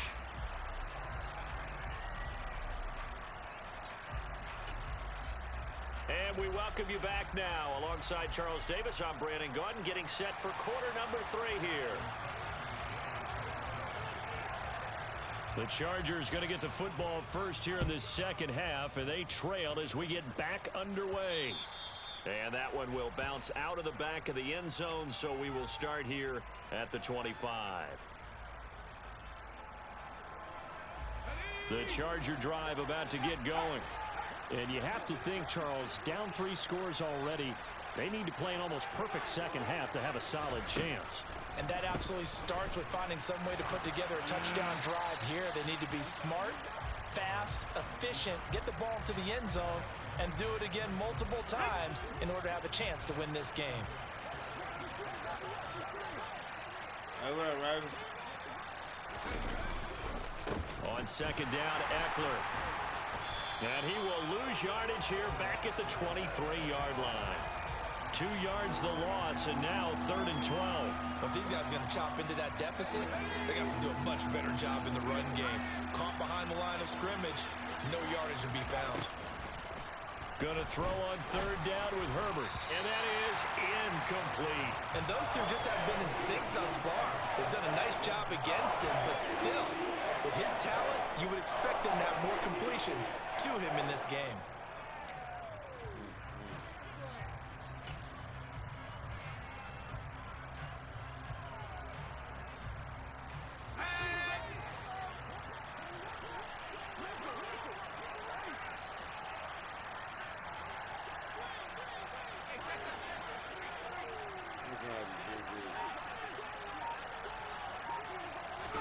They snap it to Herbert. And for the 4th time tonight, it's an interception. Picked off by Roquan Smith. And he will bring this back. It's a...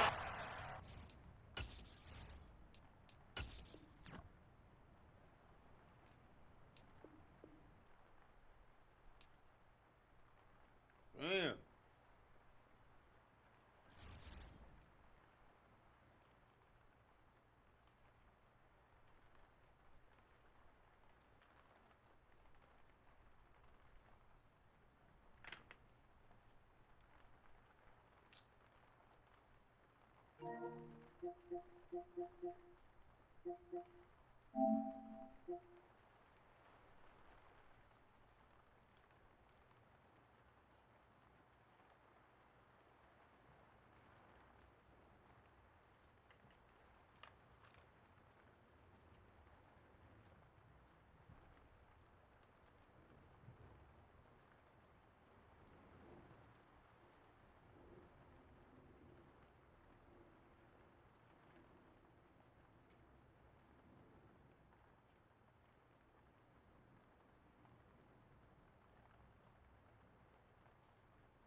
Scorpion wins. Real shit happened. Fatality. I had to go watch Twilight Zone.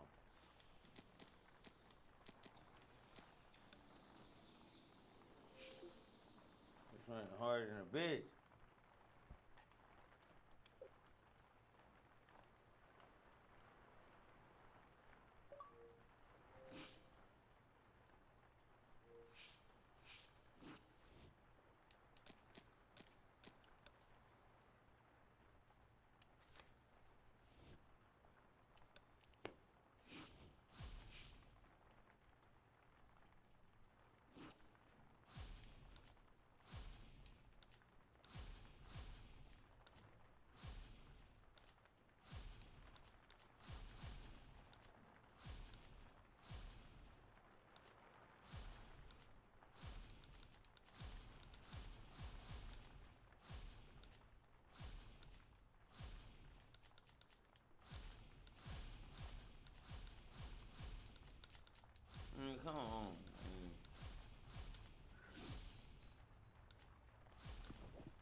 He playing.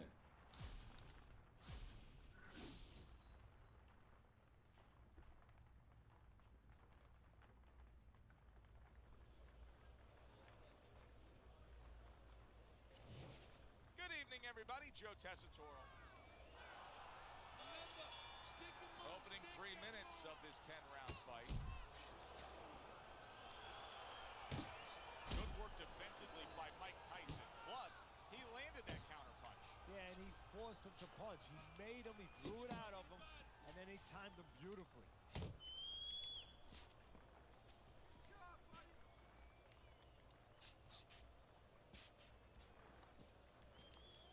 Here's one for you now, he says. Right back with the left hand. Tyson's got a cut. It looks like it's below the eye on the cheek, but it's something that needs to be monitored. Just not there. Straight right hand off the mark. Mike Tyson turns that hook in. Oh my God! Mike Tyson has a history with being down, but not necessarily out. Will this be like the first knockdown against Buster Douglas or the final one? 1, 2. Mike Tyson rises up after going down here today.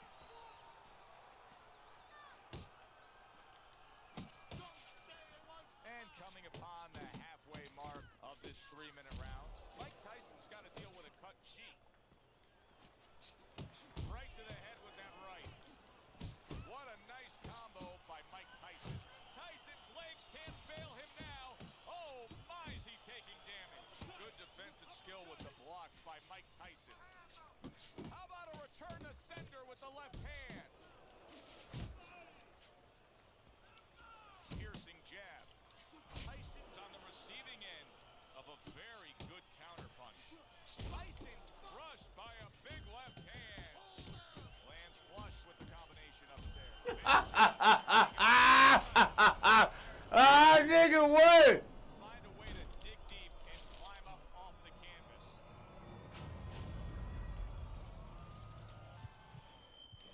One, two, three, 4, 5, 6, 7, 8, 9.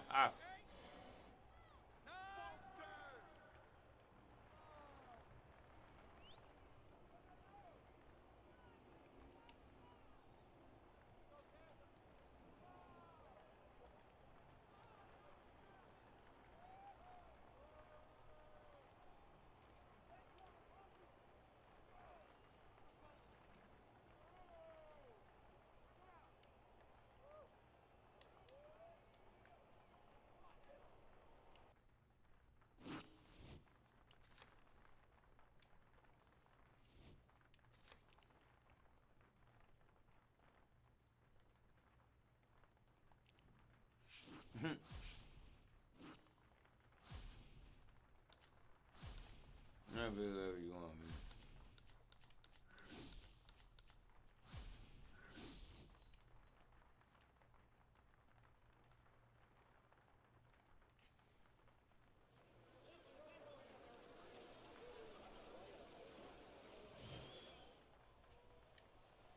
Good evening, everybody. Glad you've made the decision to be with us. Alongside Teddy Atlas, I'm Joe Tessitore. We're glad to be bringing you action and welcoming you to the Mexico City Plaza here in Mexico City for a much-anticipated main event.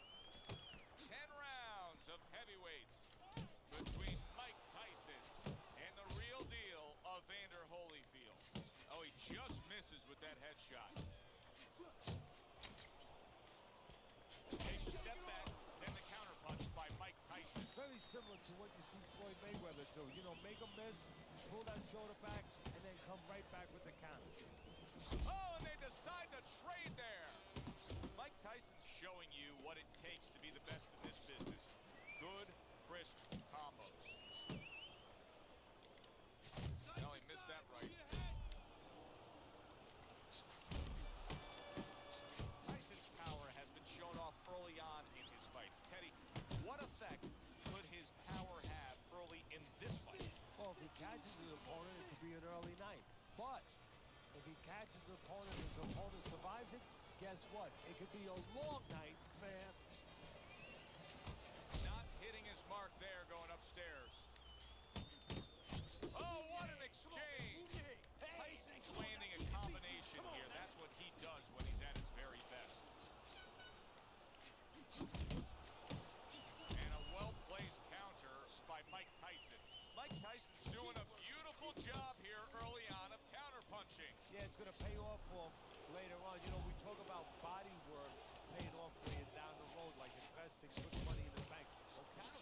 pays off, too, because your opponent becomes a little tentative, and then down the stretch, he's not busy enough. He took a shot, but he gives one of his own. A left hand scores. Well off the mark by Evander Holyfield. Iron jacked up by an uppercut. End of the round here. You can see the fans really enjoying themselves tonight. You know, Teddy, I think maybe more so than any other sport, boxing fans are not just passionate like other sports, but they are smart and savvy. They know the game inside and out. So they follow the contestants. They do understand the parameters of the game. And you know what? They come here and they kind of demand from those fighters the performance that they expect from them. They expect the guy to box. You hear them every once in a while saying, hey, come on, you know, let's get that jab working. They act like coaches sometimes. Keep your head moving. Keep your head moving. He takes a shot and then commits to giving one right back. Tyson scores with a jab. Lands flush with the two-punch combo by Mike Tyson. Solid straight right hand. Missed the target with that hook. Tyson has a very underrated jab, and he shows it off here. Halfway through round number 2. Holyfield's opponent landing an effective counter punch right there. Holyfield's putting his punches together now. That's a nice combination. Big left hand from Iron Mike. Mike Tyson's fully committed to utilizing the jab, and I think it's working out well for him early on. Well, it is. It's kind of like, you know, sending static out there. You want to scramble somebody's radio signal. You know, that's what the jab does. It scrambles your radio signal, or at least in boxing terms, it throws the other guy's rhythm off. Iron Mike with an iron right. Tyson showing that he's got some defense of his own. He got away from that punch.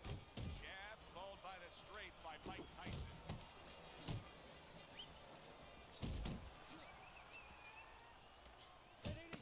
Final 10 seconds of round number 2. Turns over the hook after turning away his opponent's shot.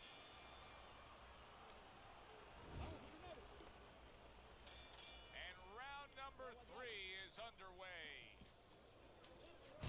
Good job on the two-punch combo by Evander Holyfield.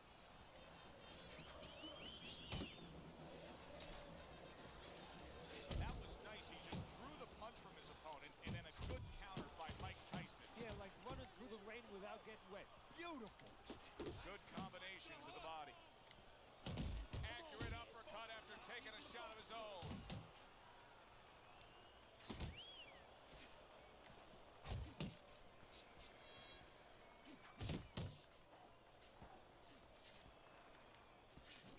Iron Mike lands the left good. Oh, that's good stuff. Firing right back with one of his own. Good work by Evander Holyfield. Nice 1-2 by Mike Tyson. Mike Tyson's being so very effective, punching in combination. And that's what you want. He's got pretty good hand speed. Might as well use that hand speed. No better way to use it than putting them together. A crushing two-punch combo by Mike Tyson.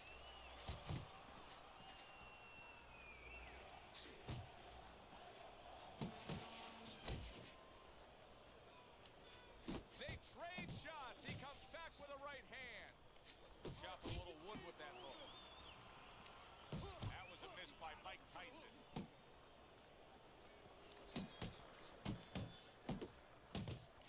The big hook comes in right underneath the elbow. Evander Holyfield's in a tough spot here. He could go down with that bad defense. A classic 1-2. Evander Holyfield's dazed and oh, this is going to be close.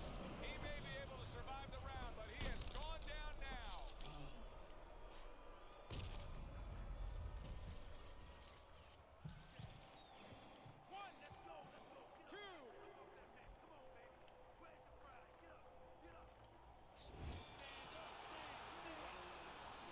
Nice and relaxed.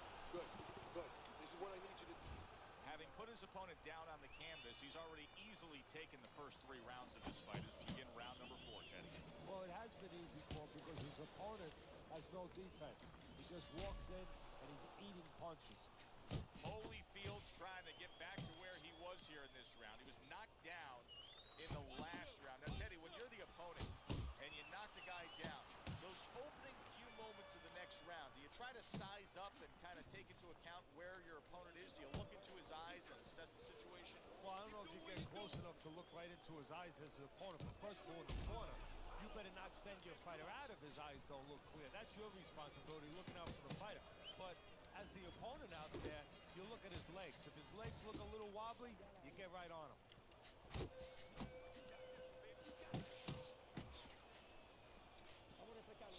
Oh, good exchange there. 90 seconds to go in round number 4. Effective work with that flush overhand right. Committing to the work downstairs with the left. A little head hunting with the right. Tyson's doing really well on the outside. He tried to nab him up top, but was unable to connect. Basic but beautiful. Jab, left hand. Solid left hand to the head.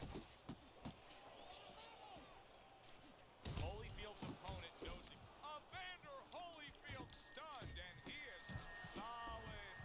Once again, he goes down. Can he survive this?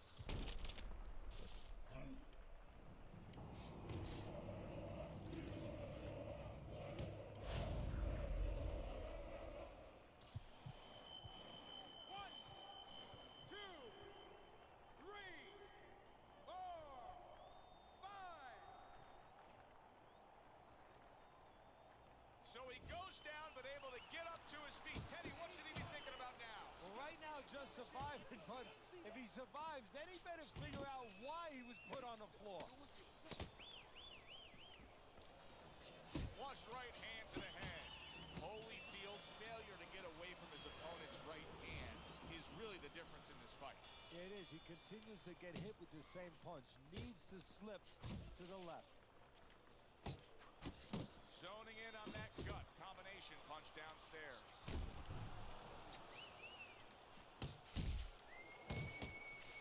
A nice, crisp hook after a fine defensive effort. Holyfield's on the receiving end of a hook.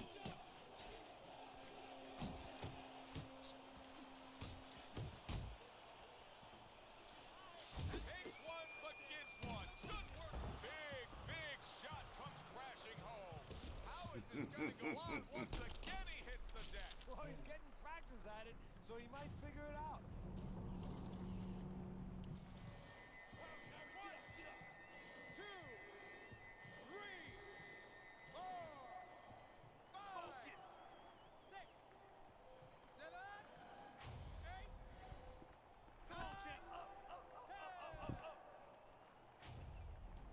The ref is stopping this fight.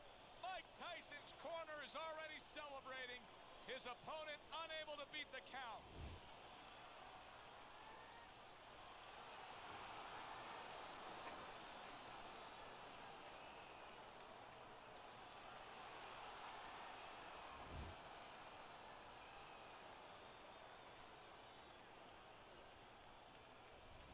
Good, solid shots all night long by Mike Tyson. The last one ending things here. And now I have to say that the commission, wherever he fights next, makes sure that this opponent is checked and he gets all his medicals because he took too much punishment tonight. That does it from ringside.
pick Tyson off, you know. I'm tripping out that. Good evening, everybody. Joe Tessitore and Teddy Atlas. Round number one is now underway. All the talk is done. It is simply time to fight. There's more room for defensive error with the taller fighter, I assume, here? Yes, there is, because now all of a sudden you're punching down. You're taught to punch on a straight plane where you don't leave anything open. You punch down, and somebody comes up with a punch. Next thing you know, you're picking yourself up off the canvas. And what a clever combination by Muhammad Ali. Tyson's cheek is cut, and you can see it's opening up now. Boy, that could be a factor later on. Side to side. Mike Tyson with a big right hand. Tyson's defense did a good job there, able to avoid that punch. Dismisses his opponent's headshot. Halfway through this round here. Ali's doing what every trainer wants to see their fighter do. Land punches in bunches. The combination lands.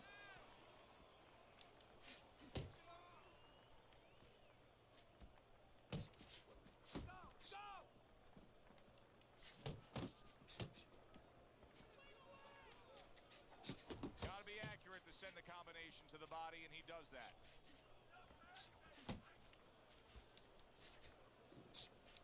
He returns the favor with a right hand of his own. See, he's got his guard up really well that time, and it protects his head.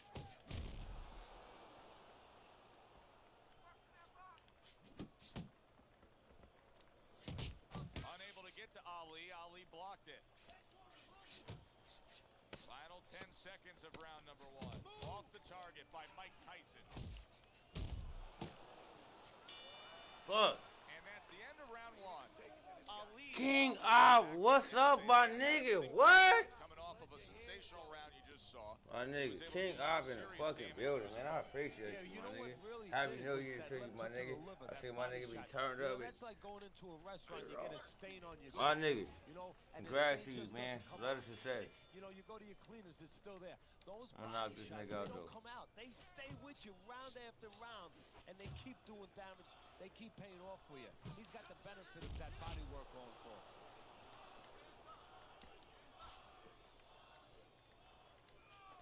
Left hook, right hand, well done, especially to the body. Scoring with the right hand by Muhammad Ali. Snapping jab by Mike Tyson. He got hit right there, but he also gave one. Solid effort by Muhammad Ali. Muhammad Ali is showing you a little defensive skill there, able to move away from that punch. Go ahead, Megan. Teddy, it seems like with Mike, there's such a commitment to that upper body movement. Yeah, you know, without that, he's not Mike Tyson. That's what separates him. It's good you brought that up. We've had guys like Ernie Davis, Big Cat, Cleveland Williams. I mean, they were big guys. They could punch maybe as hard as Tyson. They didn't win a world title. Tyson's vehicle to really get there, to get to the finish line, to the world title, was his upper body movement. He'd make you miss, and he would create opportunities for those powerful shots. Not what he was looking for. That's a miss right there by Mike Tyson. Good job with the old 1-2 by Muhammad Ali. I'm beating this nigga Tyson's ass. Blocks away that headshot.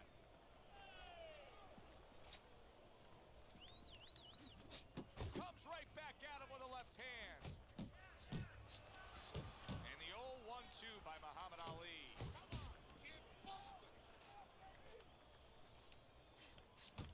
Tried to land that upstairs and was off the mark.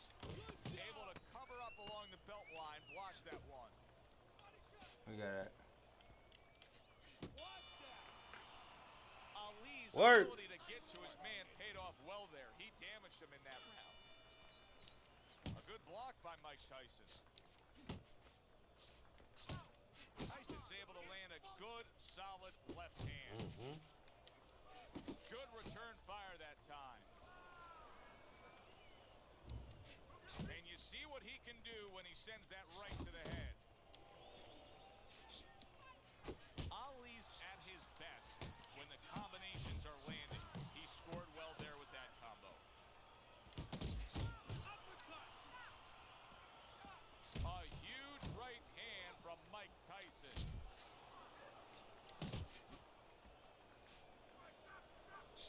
That's a big uppercut that just crashed home.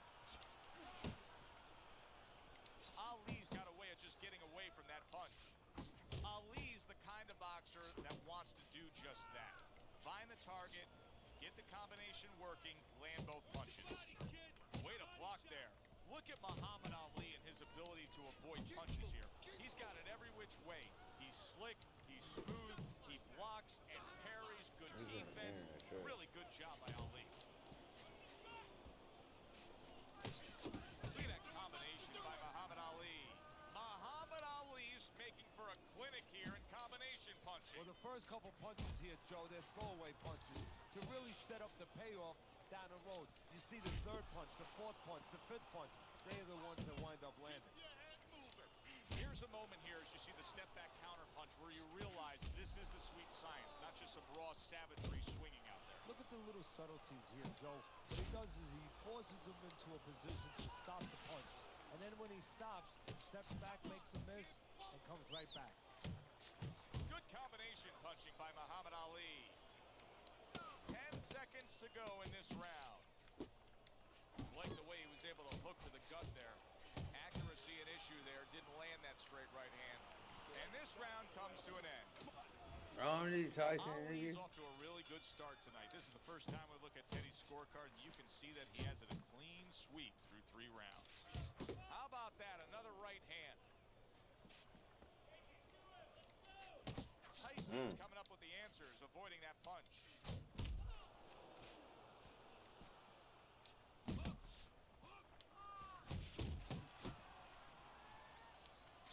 Now he places that hook right to the body, right to the belt line.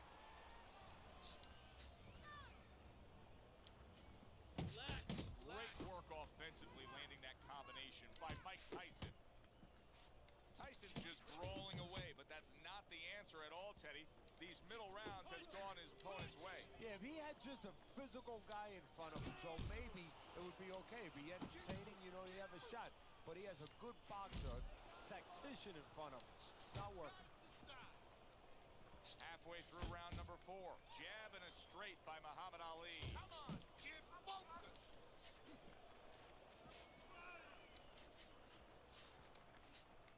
He just missed that shot up top.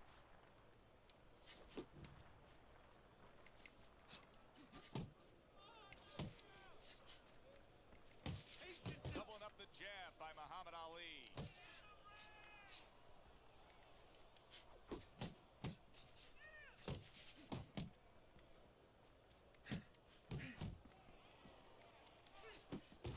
A stabbing right hand comes in. Big shot there. Perfectly executed combination. Tyson's down. He's going to have to beat the count.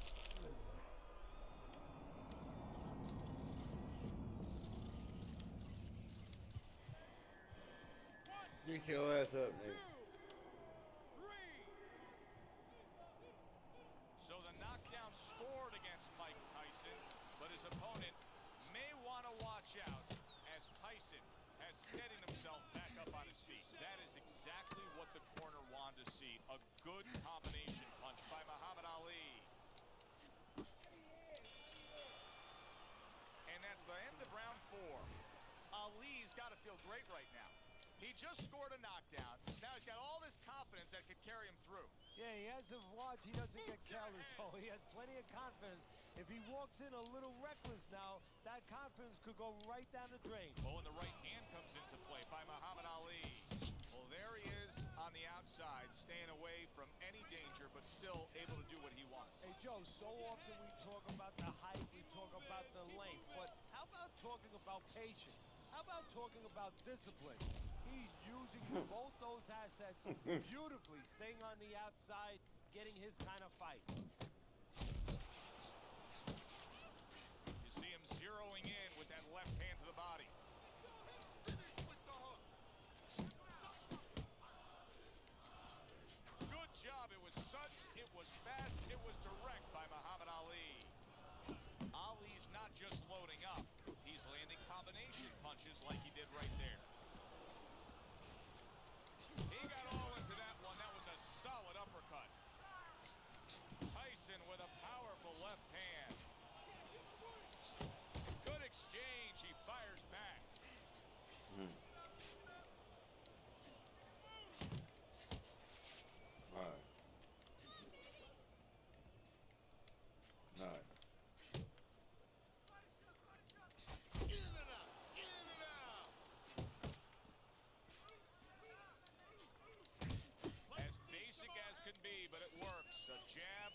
I'm the realest nigga on Friday night.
Nice, that's what.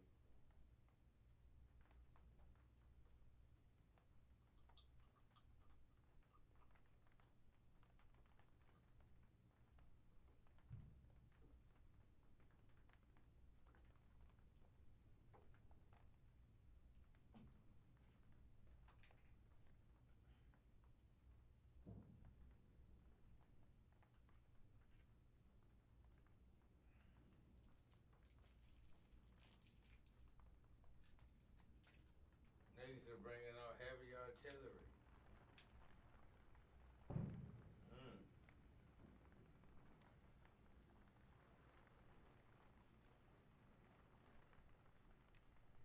Fuck it, we might as well let the ARs off too. No, we ain't climbing tonight.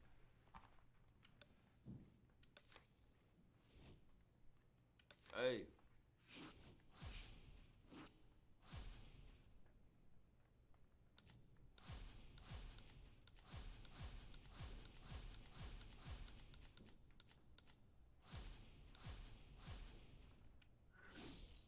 Yeah, you already won.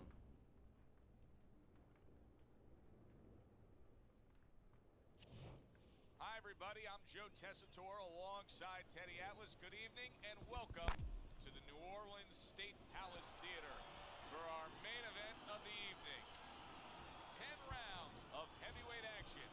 This should be a really good matchup here tonight. All that energy that we saw, it almost boiled over at the weigh-in yesterday. Now it gets to explode here in the ring. Man, you gonna take this one, I'm gonna smoke.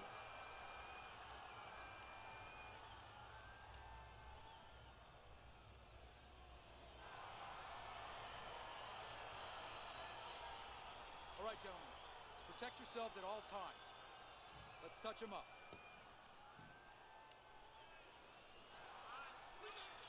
When you get a fight like this that everybody's been talking about, it's always so interesting to see these opening moments here in round number 1.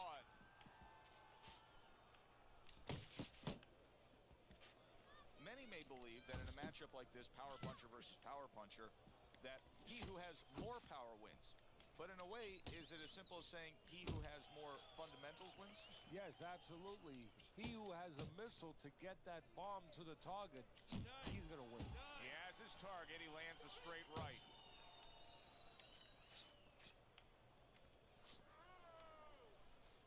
Good combination by Isaac Frost right there. The jab and then the straight hand. Oh, nigga, I'll attack. The big, burly, dangerous Isaac Frost with a strong combination. Comes right back at him with a left hand. That's a good block by Mike Tyson. Halfway through round number 1. Sending shots to the midsection.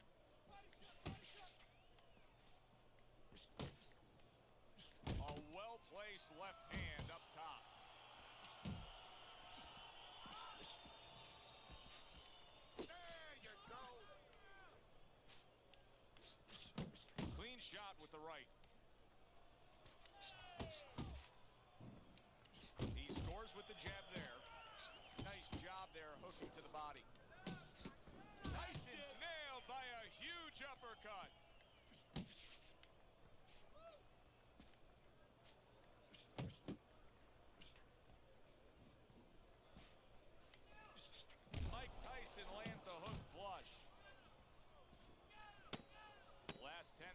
of this first round.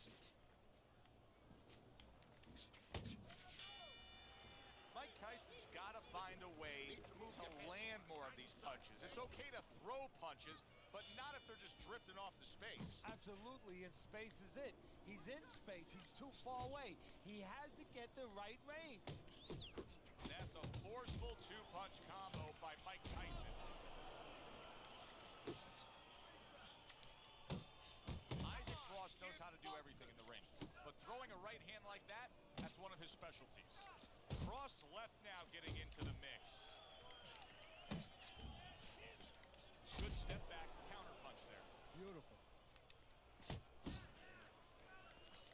A good headshot landed by Isaac Frost. Great work by the big man. He got hit, but he sends it right back.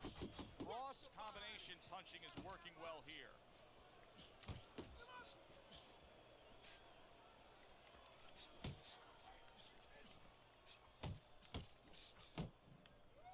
Nice block by Mike Tyson. 90 seconds to go here in this round. Frost getting himself into the mix now, landing that left hand.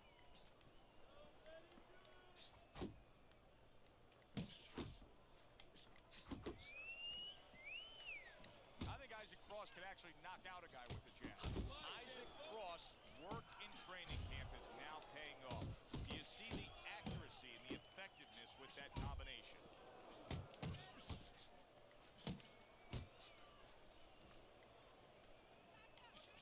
Fires right back at him.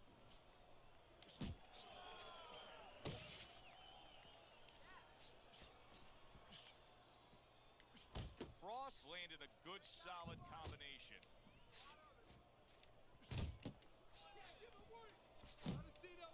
That was a nice job with that front hand. Isaac Frost just landing a hook right there that got everybody's attention. Not able to land the headshot. This round comes to an end here. Joe Tessitore sitting ringside as always with Teddy Atlas. Love coming to this fight venue. We always have a great time when we come to town, with the exception of having to pay the bill for our entire crew on the night before when they take us out to a steak dinner. Yeah, you know, they remind me of fighters a little bit. You know, the fighters that we see that have very, every once in a while, very short arms. You know, They do. These guys, They don't have the reach. No, they can't don't. reach for the wallet. No, they don't. And I tell you, they would be great on the inside. Really great. I wish I could put them on the inside in the kitchen where I didn't have to take care of them at the table, but great guys.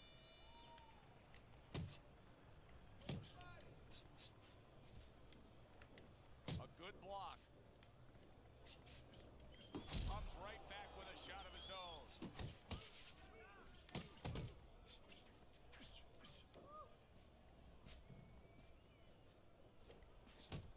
Able to block that away. It was targeted for his head.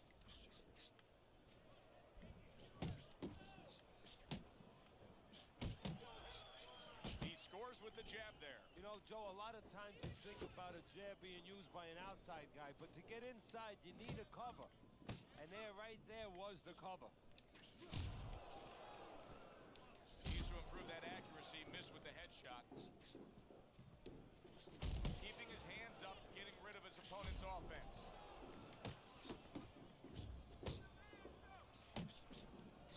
Coming to the halfway point of this third round. Frost showing you that sublime skill right now with that two-punch combo.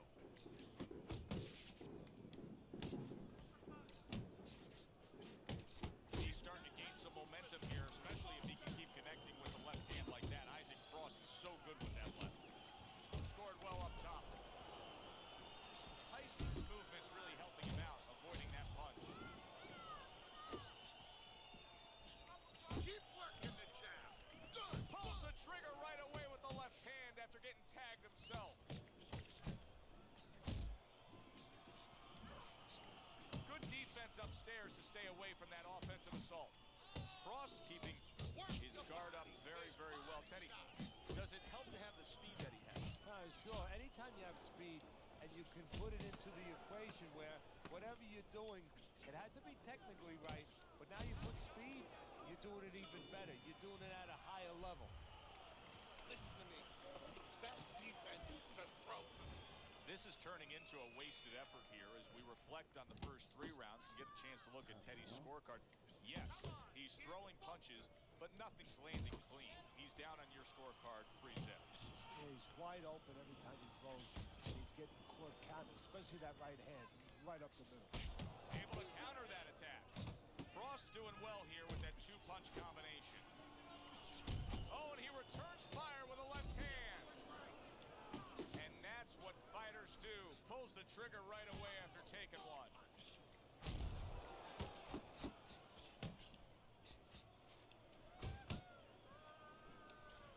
Tyson's so dangerous with that accuracy and 2-punch combination landing. Takes one, gives one. The right hand scores well. You can see he's trying to score up top, but off the mark there. Reaching the halfway mark of this round.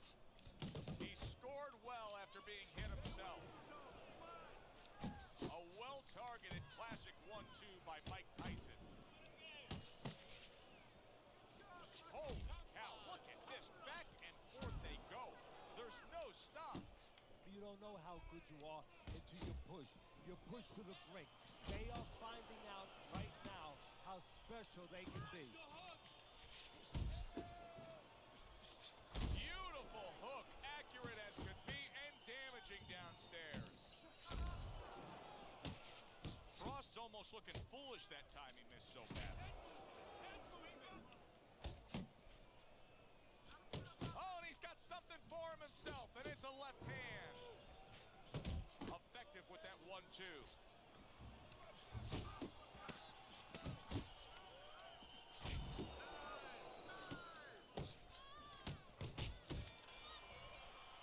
Tyson's got to like where he's headed right now. Now, your scorecard still has him trailing, but he did win that last round.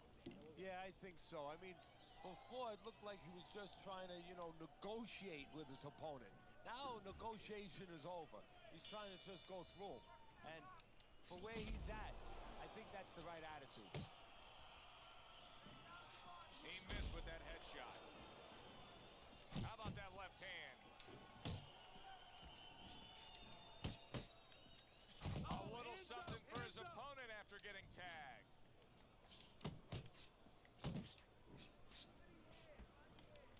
Tyson's not throwing the power punches, Teddy. What would you say to him? Well, first of all, I would say to him, what do you think, that he's going to make a deal with you? If you don't hit him hard, he won't hit you hard? No, it doesn't work like that, my friend. He's going to get confidence now. He's going to take advantage of this. Good step back counter punch there. Back to the body. A little give and take, and here comes the left hand. Isaac Frost putting forth that hard work he did in training camp there, landing a crisp combination. Off to the side. Tyson's been hurt by that shot. Oh, he's hurt right there. He is hurt. And bang, and away he goes. He goes down from a big right hand. 1, 2, 3. Mike Tyson's going to have to pull himself together here. Now, he beat the count, but still a lot of work to do. Yeah, a lot of work because he doesn't have the benefit of his legs. Can't move around there wobbly right now. So what he's got to do is grab on a little bit and walk. Walk to the rope. Kill some time. Make the referee come in between you and break you. Oh, he just misses with that headshot. Isaac Frost landing a combination. Look at that. Oh, my Mike God. Tyson is on his pants. Iron Mike's got to get back up. 2, 3, 4, 5, 6, 7, 8, 9, 10. And it's all over. Tyson's unable to get up and continue on. As we saw, he was up on your scorecard throughout the evening. Frost now a winner by knockout. Listen, you want to win, you want to get to a title, you want to be successful, but you want to make money. And this is one way to ensure you're going to make money. Score.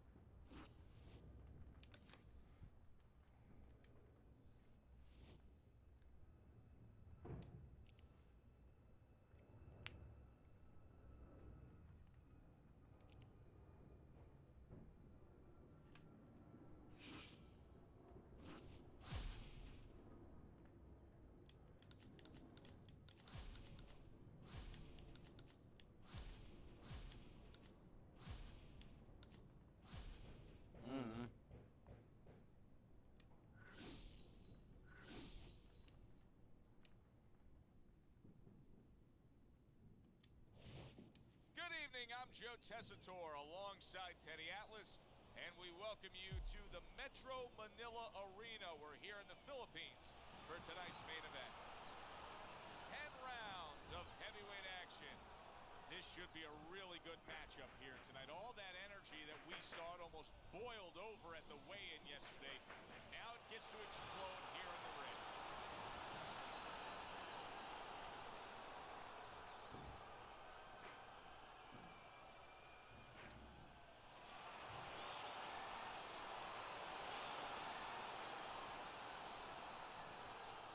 All right, fellas, let's have a good, clean fight.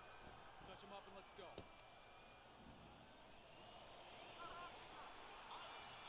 Everybody's been waiting for these two to meet up. Now they do, as round one is underway. Let's move. Eddie, we got a matchup here tonight of a guy who can bang against a guy who likes to stay away, likes to fight at range. Where do the advantages lie? Well, an old-time trainer used to tell me this story. If you have power, you know what? It has no military value unless you have a way to get it to the target. It's like a bomb. It'll just blow up, make a big hole in the ground, and when it rains, it's going to fill up. You go swimming. Well, if I'm the power guy, I better find a way to get inside and deliver that bomb. And a well-targeted combination by Mike Tyson. Punch and move. Punch and Turned move. that hook over, but couldn't turn it into a connect. Took a shot. Now he gives a left. Ali's putting his punches together now. That's a nice combination. Halfway through this round. Hey, let's go.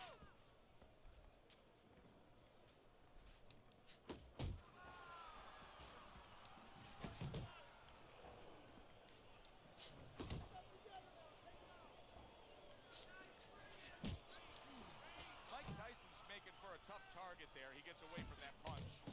And yet another right hand lands.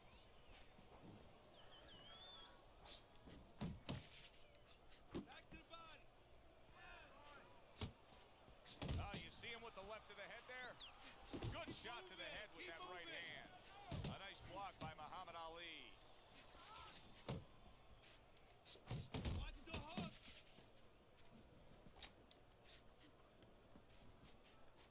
And a big right hand comes crashing home from Tyson. Good combination with a flush left hook to the body and then that right hand. 3 minutes gone by in this round. See some talent punches, okay? Whatever he misses, count it.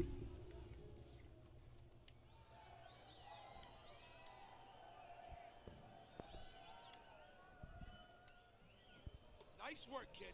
Good job in that round. You have to start doubling that jab, okay? Double that jab. That'll put us in a position.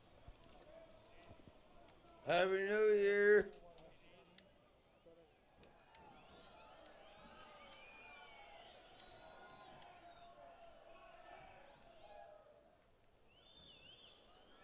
Antonio, appreciate the like. Hit that follow button. Probably already got to go. Round two is underway. Boy, sharp two-punch combination by Muhammad Ali. Muhammad Ali with a huge right hand. A headshot blocked. Here's one for you now, he says. Right back with the left hand.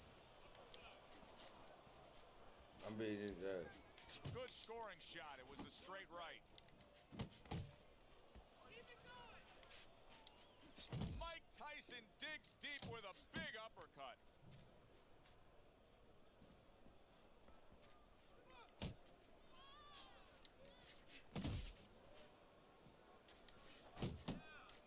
Keeping his hands up, getting way of his opponent's effort.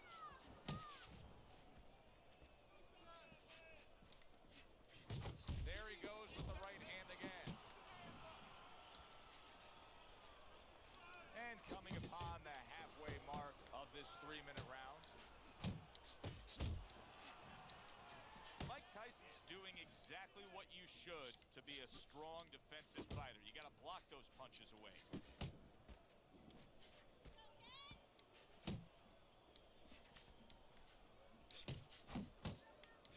He's showing what a skilled fighter he is with this counterpunching. Mike Tyson blocking that punch.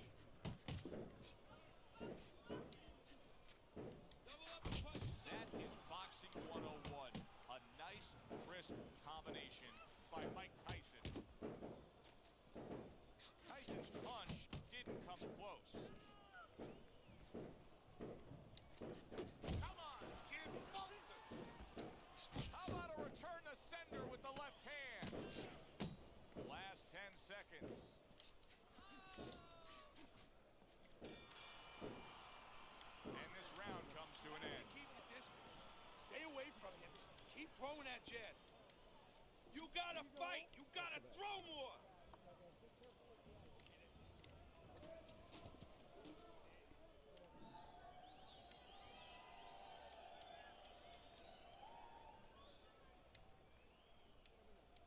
Listen, I'm not gonna stand here and watch you take those shots. You understand me? Let's see some defense and more punches. Where's your body work? Hit the body.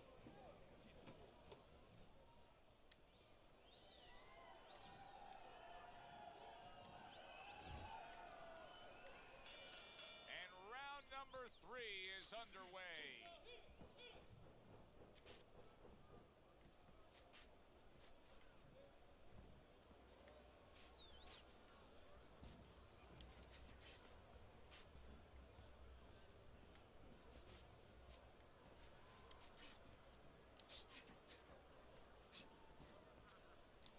He needs to improve the accuracy a little bit. That was comical by Muhammad Ali.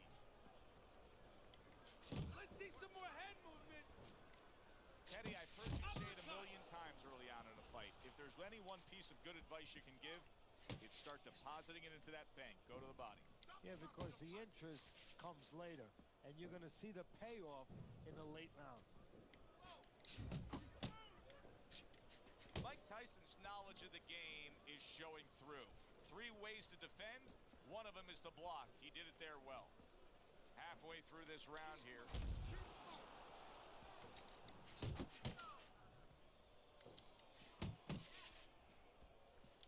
Come on, get focused. Scored well upstairs with the right hand.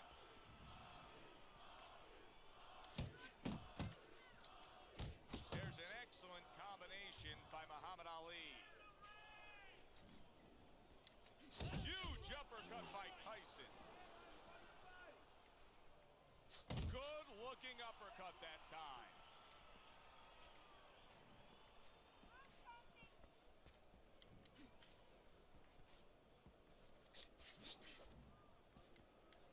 Yeah, right.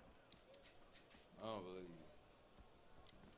Side to side, move your head. Here I come. Ali's way off the mark. That punch didn't have a chance. Able to get away from that headshot with the block. Boom. And we come to the end of the round. I want you to pick his jabs. When he throws a jab, parry it away and you'll catch it.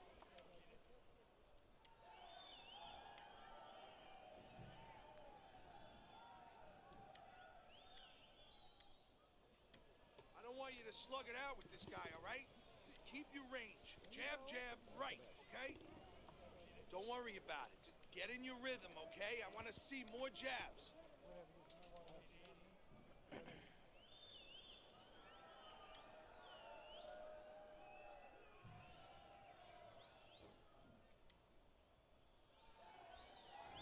Well, if things continue like this is going to be an interesting stretch run of this fight. Beginning of round number 4. Straight right was lined up, but he missed. Teddy, there are opportunities that are here for him, aren't there? Yeah, counterpunch opportunities, because he's got an opponent who's walking in a little bit. Now he has a chance to start to chuck something back at him a little. Comes right back with some offense of his own. Get out of the way from those punches. Move your head. He took a shot, but he gives one of his own. A left hand scores.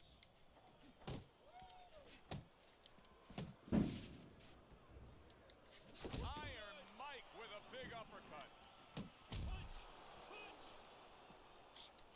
There you go.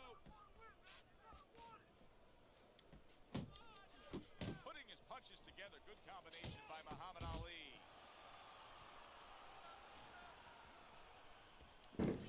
Muhammad Ali's ripped by an uppercut.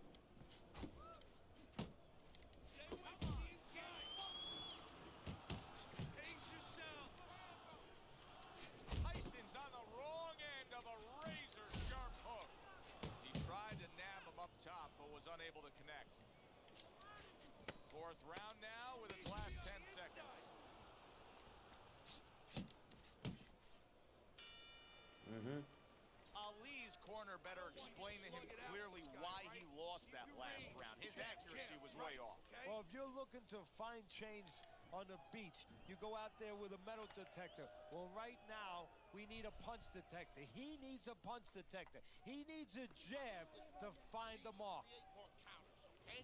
Slip his punch, then throw a straight right down the middle. I need you to box him. Wait for him and boom! You don't need that. No, throw that away.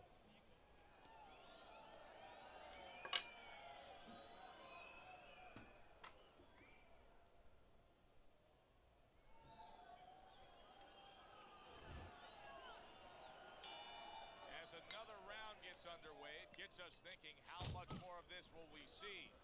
Hard to envision this fight going the distance with how lopsided it's been. Good block by Mike Tyson. This is really solid defense by Mike Tyson. You see how he has his arms up in that peekaboo position, but by doing so, he's not allowing any of his opponent's punches to get in. Tyson's putting on a show here, defensively putting on a show.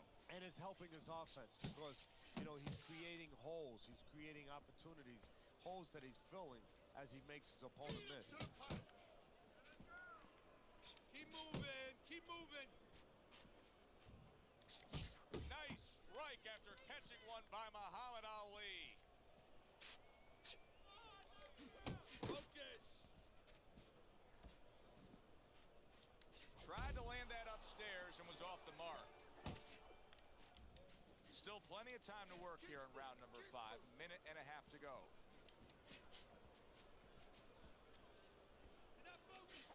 That's it, just like that.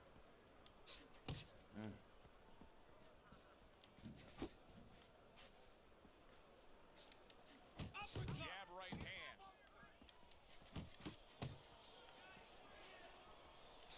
That is a classic Tyson uppercut.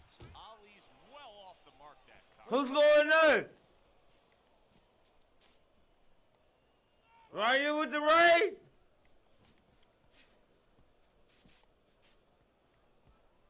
What's good? Oh, a nice two-punch combo by Muhammad Ali. Ali scoring with that right hand. Final 10 seconds of this 5th round. Hold on.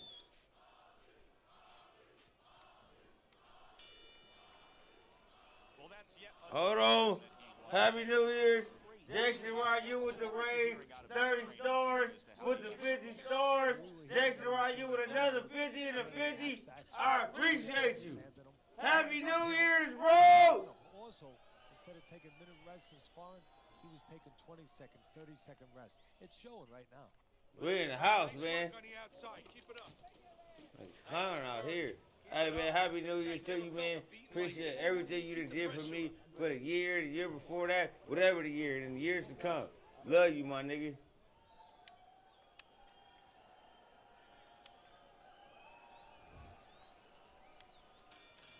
So we've reached the halfway point of this main event.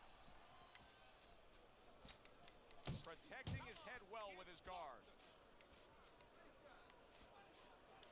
Tyson's in a good rhythm defensively here. Teddy, what is that, a credit to his ability to anticipate? You know, also, it's the teaching. Let's give the trainers credit. Of course, let's give his background of the amateurs credit, but he learned how to get away from punches. This is technique that was taught to him. Not precise at all by Mike Tyson.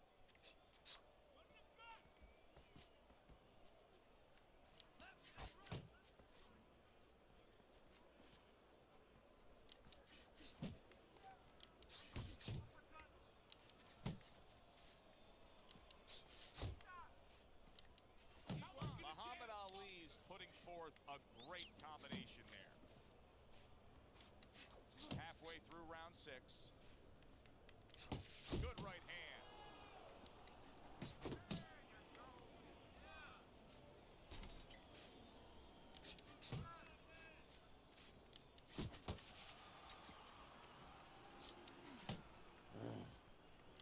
Teddy, he did a smart thing right there. Just created enough space and then landed the counterpunch.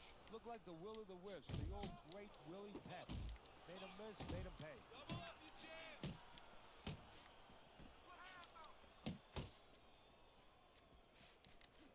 Oh, his opponent got away from that uppercut.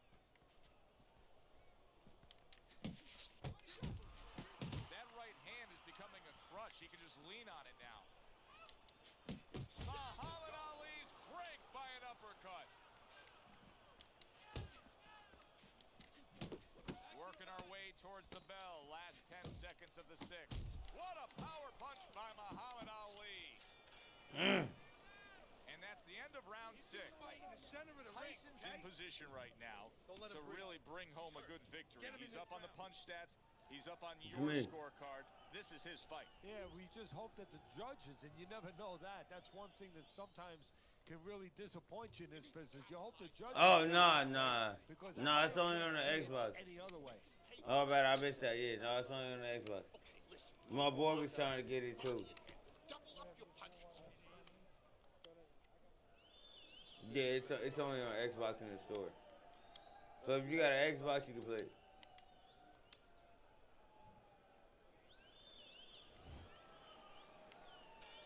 Here we go. Action to start the 7th round. Ali's hoping to try to carry some of that momentum from the last round into this round. Now he's down on your scorecard, but he turned the corner a bit in that last stanza. Well, you hear him talking about, baby steps. You got to crawl before you can walk. Well, right now, he's taking those little baby steps. He got one round under his belt, a good round, steady the ship a little bit. Now go get another round. I heard. Nothing there on the punch by Mike Tyson. Relax. Wow, is he defensively sound.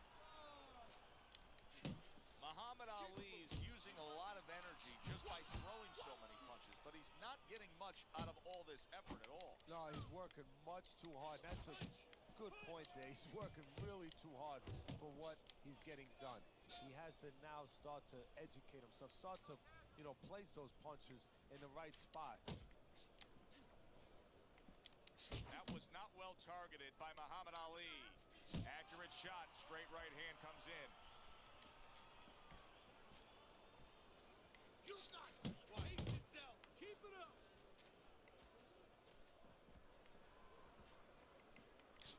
Tyson's the kind of boxer that wants to do just that. Find the target, get the combination working, land both punches. Keep moving.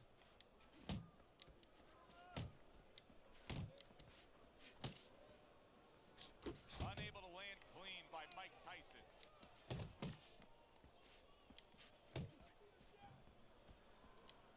Come on, he's focused. 10 seconds to go in the 7th.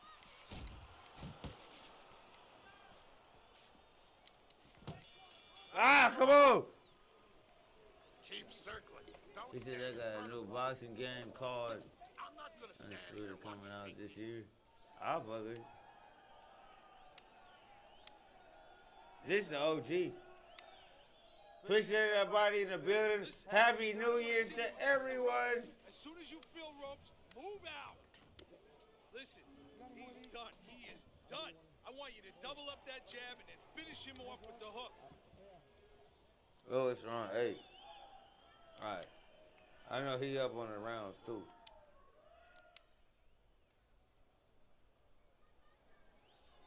Ali's got to find a way to turn things around here. He's All right, knock him trailing out. on your scorecard, Teddy, just being outpointed.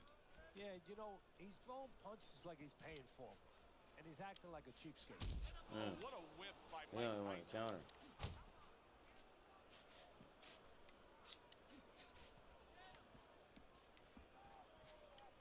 I got him. Just like that. I got him out. Ali's combination punching is working well here. Nice block that time. It was intended to the head.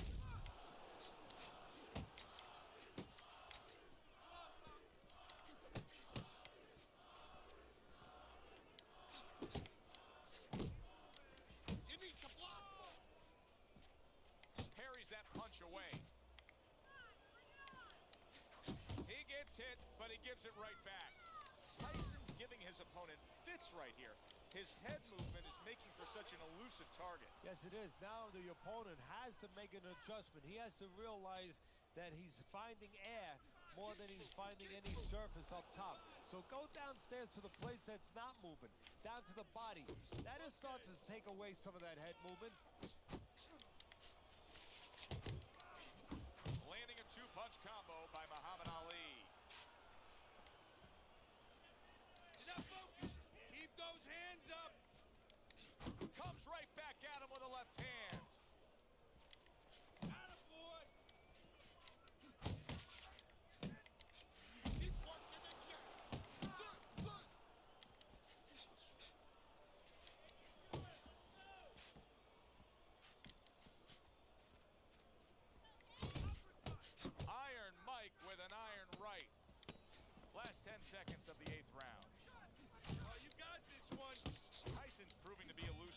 Oh, yeah. And round 8 comes to an end. Mike Tyson's in control here. You can just look at this fight for 10 seconds and you've seen everything you need to see because there hasn't been a moment where it hasn't been his fight. Yeah, you know, you talk about those. Appreciate everybody in the building, man.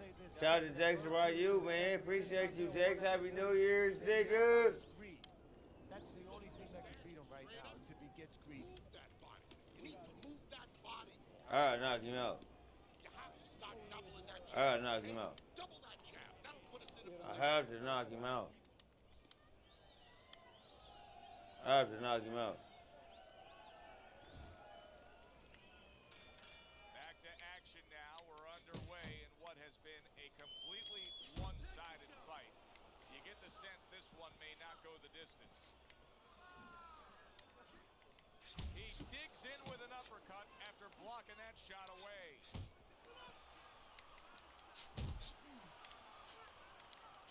Ali's missing the mark by a mile. That just was nowhere to be found.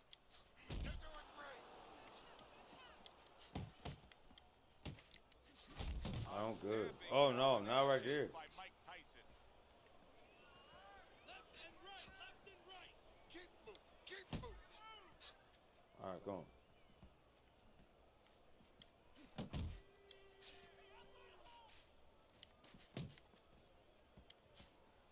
Keep moving. Keep moving. Keep doing what Nice you're two-punch doing. combo by Muhammad Ali. 90 seconds into the 9th round. Teddy, when you've been in the corner in your career and you have a charge who is not making a lot of contact, what do you tell him? The first thing I tell him, Joe, is shorten up your punches a little bit. The other thing I tell him is he's making you miss, so you know what? Feint him a little bit. Get a false move out of him. Get a premature move. And when he moves, then time him. Now you're going to catch him. Keep moving. Keep moving. Block that. Oh, I didn't block. Uppercut right. Good shit. Wow, crushing blow on I the did head. not block that shit at all. Oh, my God.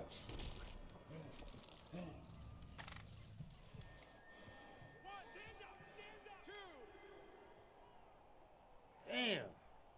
Muhammad Ali's climb back up from the canvas may inspire him. Keep moving. Keep moving. What I want to see. Last 10 seconds of the 9th round.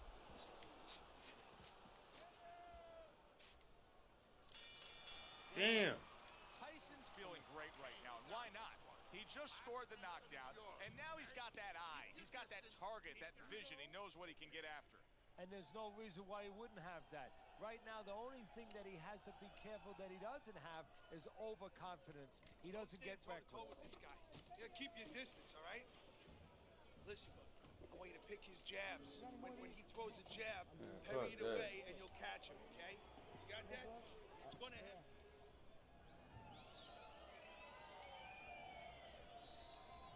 Last round, last fight. Come on.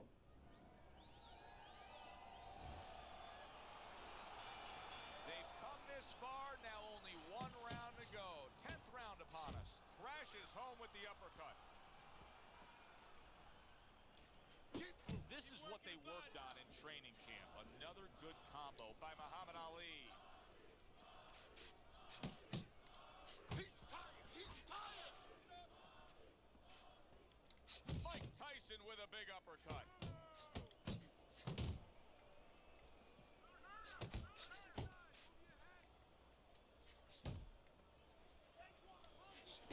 Tyson's showing you what it takes to be the best in this business. Good, crisp combos. Nice block by Mike Tyson.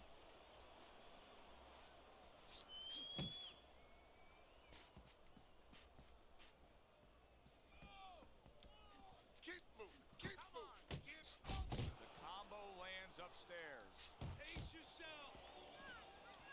You might as well knock a nigga. 1, 2. Mike Tyson digs deep with a big uppercut. Solid Oh, he is, shot huh? left hand, and Fuck! another big shot comes in. Ali is rocked. What's good? Hey, Jay, I appreciate that like. Man, what the fuck going on in here? Happy New Year. 2, 3, 4. Hurry, get up! Down he goes, but he's going to continue on, beating the count. What a great job. He gave one right back in return. Nice work by Muhammad Ali.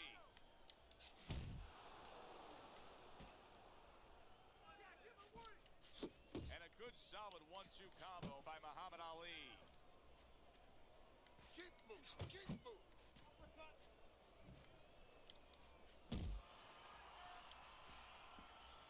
Back to the body. Ali's showing you that sublime skill right now with that 2-punch combo. Hey, GG's on that one. Nigga, fuck you. Run it back. From start to finish. Make sure you hit that like, follow, and share button, man, for your boy here one time. Happy New Year to everybody. I can't believe that one. Mike Tyson's performance tonight was exactly what he was looking for.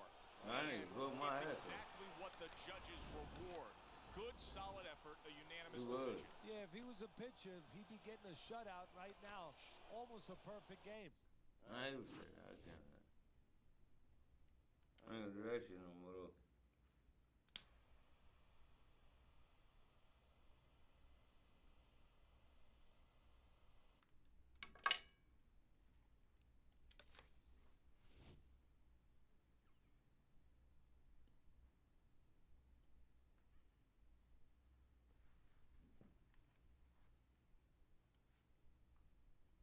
Always. What do you say? I don't even hear what you say. He good with me.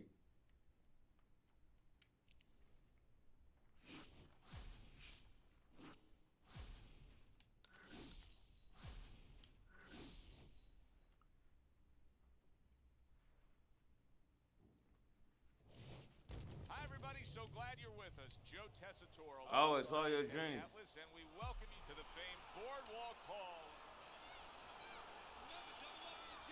And they are underway. I ain't losing that Scheduled shit. for Fuck 10 that. rounds tonight between these two.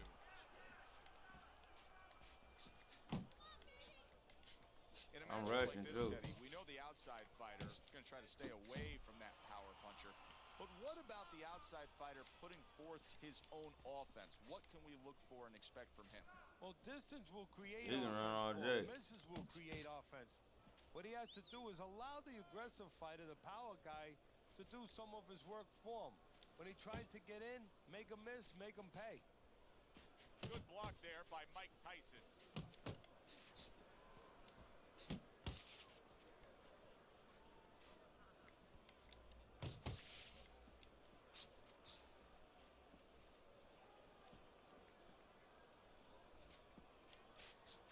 I was gonna say. Has a nice left hand from Mike Tyson. Halfway through round number 1. That's a forceful jab by Mike Tyson.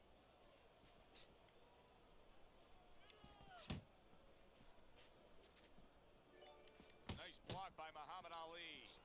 You. What round you waiting for, nigga?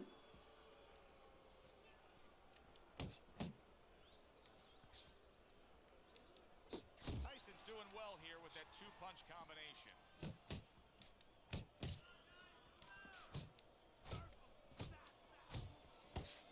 Muhammad Ali's blocking ability is doing well for him there.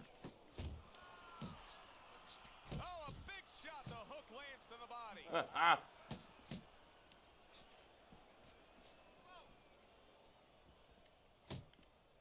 Just 10 seconds to go in this round. Nice work, the left hand to the head. This round. Trying to watch the Twilight Zone. Easy to note here that he wasn't landing a lot of punches. Real Christian, I appreciate that. Is that because of his opponent's Appreciate the defense? follow. He's not that accurate of a puncher. No, it's a combination. First of all, his opponent's pretty Appreciate all y'all, man. pretty good at bothering Happy him a holidays. little bit, I'm gonna knock this nigga out, man. making himself 'Cause he- a difficult target, but he's boring. his punch is a little wide. Needs Good. to shorten him up. Good block by Ali.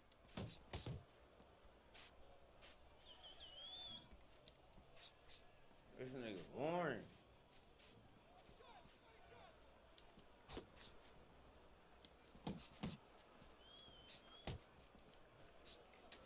Come on, my nigga. You gonna do that shit, nigga? I'ma smoke.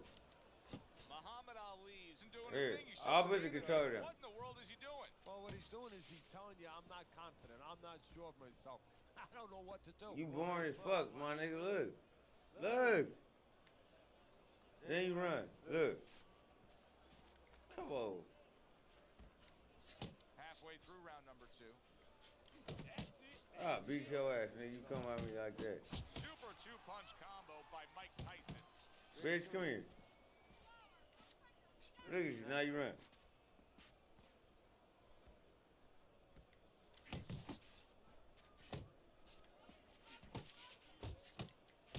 And now he brings the left hand. All right, come on.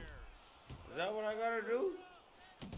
Well-targeted 2-punch combo by Muhammad Ali. Up top with the right hand.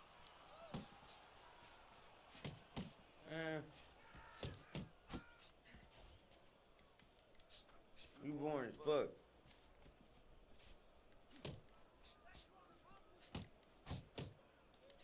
Alright, I'm gonna make it boring too. Come on. Come on. 10 seconds remaining in this round. Let's make it boring. Targeting that head with the combination punching. We're gonna make it boring, make it boring. We come to the end of the round. Joe and Teddy with you ringside. Teddy, that's one of those rounds where I wonder what were the judges looking for, because it's tough to kind of draw a line between those two fighters. Yeah, very close, but one of those rounds where you could steal it. You did a little bit more in those last 30, 20 seconds. Maybe that's the impression the judges are left with. Two snapping jabs by Muhammad Ali.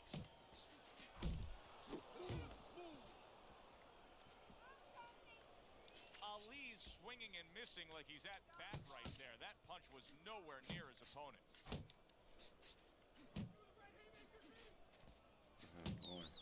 Tyson's so dangerous with that accuracy and 2-punch combination landing. Keep moving, come on now. What a nice big right hand from Muhammad Ali. Oh, what an uppercut. Mike Tyson's putting forth that hard work he did in training camp there, landing a crisp combination. That's a fierce left hand that landed by Muhammad Ali. Mike Tyson's got something to think about now. He just threw a punch and had one coming right back at him. His opponent scored well with the counter. Come on. Blocks that punch. Nice nigga run.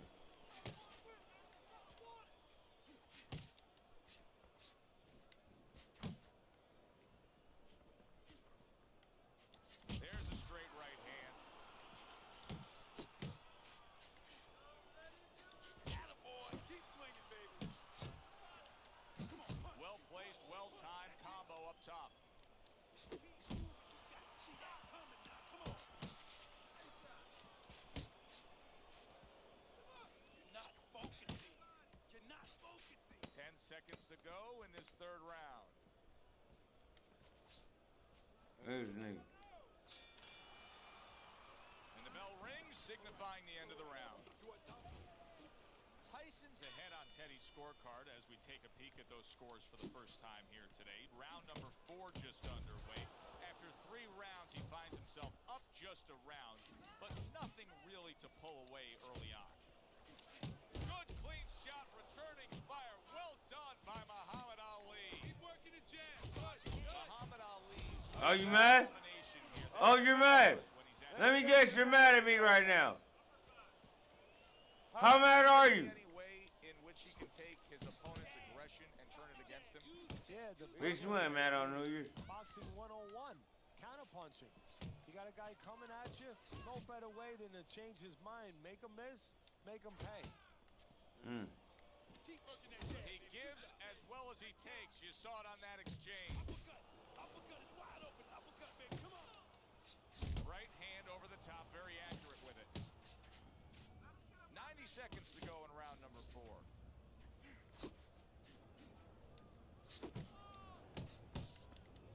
Not able to connect with the uppercut. Very accurate 2-punch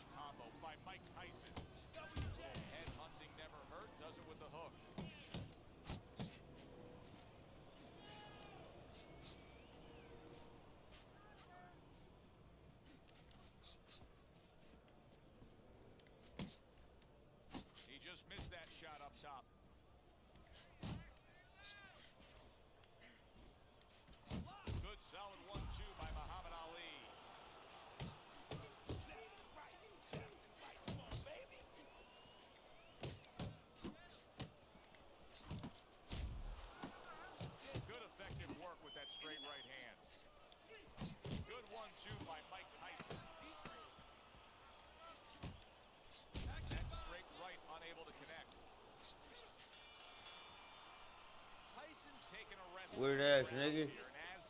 Appreciate that like. Appreciate the share and the follow. Now that what you have is a good, I'm gonna knock this nigga off for you. evenly matched fight that he's up on. Yeah, I think so, but he shouldn't think that. You know, it's okay for us to think that, and his trainer, more importantly, shouldn't let him think that. He should tell him this is where a little psychology 101 might come in. You know, I don't say you tell him you're behind, but you say, hey, it's a dead even fight. Win the rest of these rounds.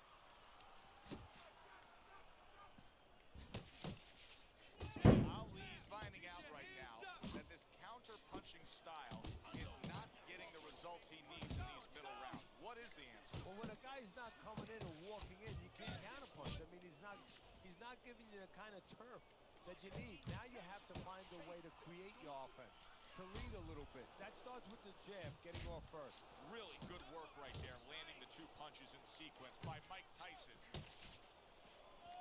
Looking good. Halfway into round number 5 here. And he returns on that exchange. Comes right back at him with a left hand. Guard your head.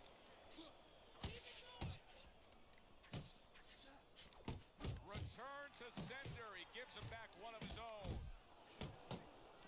Tyson's got to deal with a cut on his cheek right now. The good news is it's below the eye, but still it could get nasty as the fight progresses.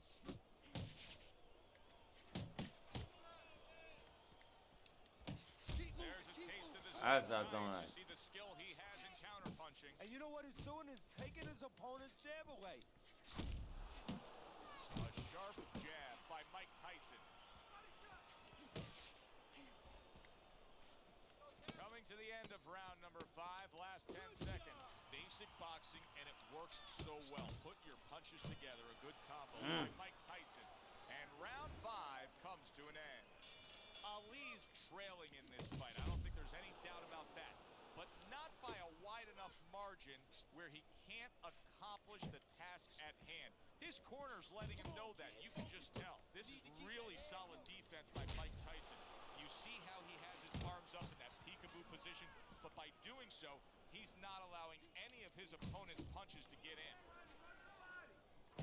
Sound defense. Good block that time by Muhammad Ali. Thought he had his target, but way off to the side with the uppercut. Ali's missing punches here. Now, the good news is he's throwing punches, but Teddy needs to be more accurate. Well, can I give you the bad news? Please. He's throwing them to the wrong place.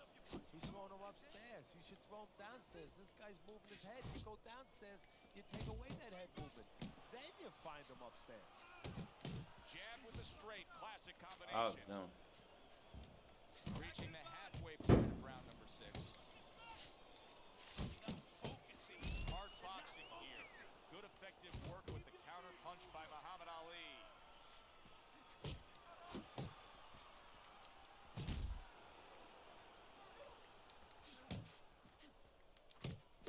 That's great stuff. He fires right back after taking one. Gotta love the work by Muhammad Ali. Excellent 1-2 by Mike Tyson. Iron Mike having to deal with a nosebleed now.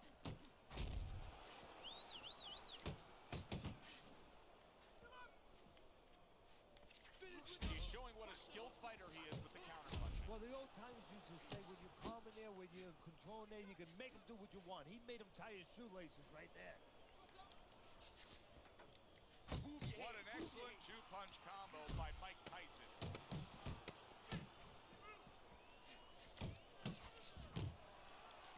The trigger right away with the left hand after getting tagged himself.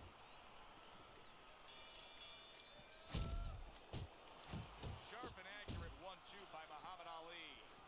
Tyson's able to avoid that punch.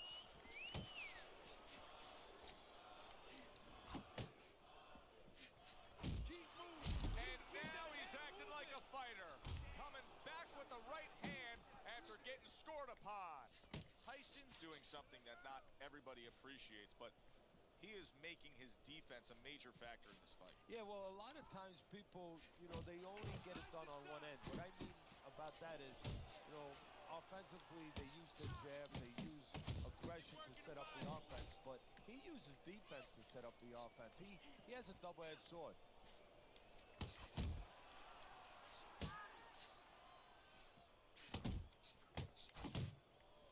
Get at it. Uppercut. Uppercut. It's wide open. Uppercut, baby. Come on. Halfway through the 7th round. Keep working. Oh, and he returns fire with a left hand. Nowhere close, that punch by Muhammad Ali. Good 1-2 by Mike Tyson. Keep it up. Keep it up. Let's see some defense. Come on now.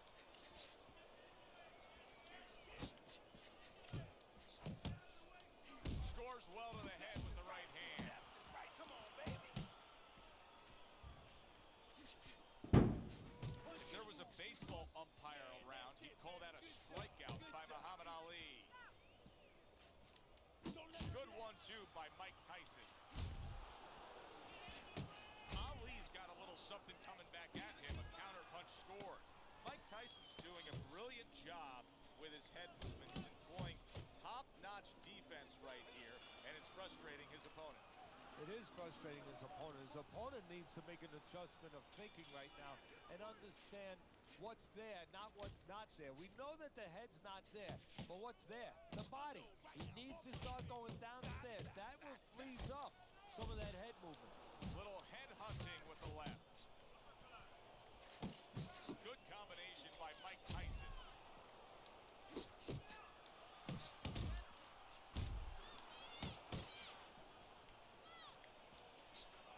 Targeting that belt line with the right hand.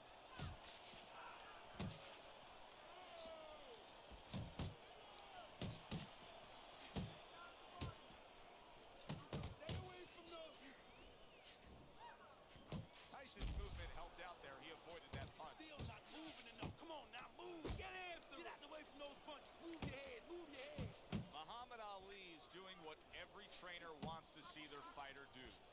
Land punches in bunches. The combination lands. The halfway point of round number 8. He takes a shot and then commits to giving one right back.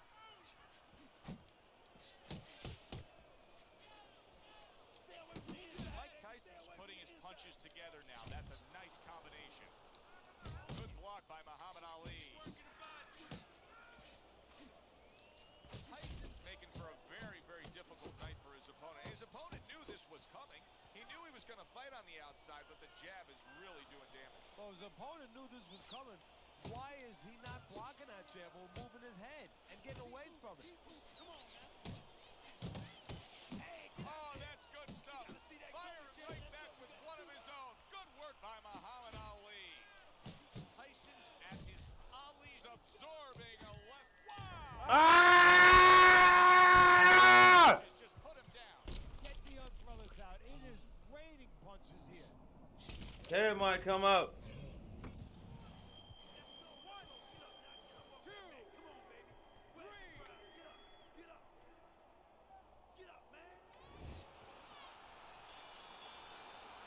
Well, that's the best noise he could ever hear. The bell to end that round. He was getting battered there. Ali's lucky the bell rang when it did. But it's little consolation to him because guess what? There's still plenty of bells, and they're not the church bells ringing in his head. He missed by a mile. That wasn't even close by Muhammad Ali. He comes with the straight right hand. Punch. Punch. That's move. Tyson's not skipping a beat. He came out just the way he finished up last round. Yeah, what I like is that he's a thinking man's fighter, and his corner gave him probably good advice. They know that the opponent only had 60 seconds to recover, and they're figuring it wasn't enough time. Great job of protecting himself. He's keeping his guard up very, very well. Teddy, does it help to have the speed that he has? Sure. Anytime you have speed and you can put it into the equation where whatever you're doing, it has to be technically right, but now you put speed, you're doing it even better. You're doing it at a higher level. Unable to connect by Muhammad Ali. Ali's the kind of boxer that wants to do just that. Find the target, against the ropes. 1-2. Not getting it done with that straight right hand. Targeting that jab with the right hand behind it. Oh! He was on the canvas. Now he's looking down on his opponent. And we thought it was a bad thing earlier for him. It turned out to be a bad thing for his opponent because he got careless here. Not able to land the headshot.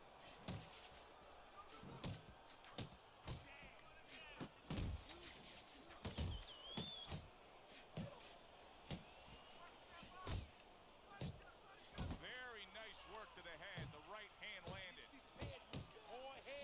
There's that southpaw jab in the left hand.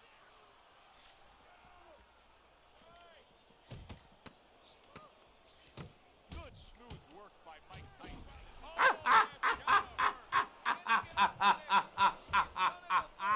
Nigga, what? From a second time down. I told you, Ted coming out. 1, 2, 3. Happy New Year's, Ocean Butter came in, Cousin Bird. Sorry if I missed that. Nigga on one. And that's the end of round 9. Tyson's cut man is going to earn his pay for sure. That is a bad gash. And I'm wondering what he's using in there. You know, you can only use certain things, Avitine, adrenaline, and thrombin. I'm wondering if he's using illegal things right now because that's the kind of cut that tempts you to use crazy glue. There's the headshot, but he parries it away. Well off the mark by Muhammad Ali. Ali's a seasoned pro, and old pros tend to fall into the same pattern. Nothing has changed with him stylistically since he's been knocked down in this fight. Well, that falls right into that pattern or that cliche where old dogs can't be taught new tricks. Well, right now, he's going to have to come up with a trick or two, maybe, to survive this moment. Did you see that? Nigga, Ted! Ted, get this nigga, please!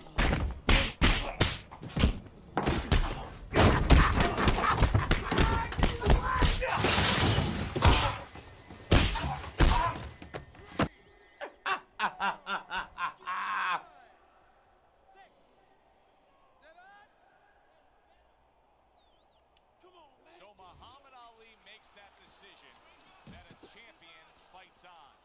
Gets up after the knockdown. We will see what he still has left. That was a fine block by Mike Tyson. 1, 2. Move your head. Come on, baby. Move your head. It's okay. Let's go. Good job protecting himself. Resourceful 1-2 combo. Let me get back by to the Mike 10. Tyson. Mike Tyson's doing a really nice job here. I mean, putting his punches together. This is what you're supposed to look like as an offensive fighter. Come here. Yes, it is, especially when you have a guy in front of you putting the earmuffs on. You know, you cover up the way that his opponent is. You're supposed to put them together. 1 or 2 are going to be blocked. But when you put them together like that, they're going to get through. He's committed to the combination punching now. It's working out well up top.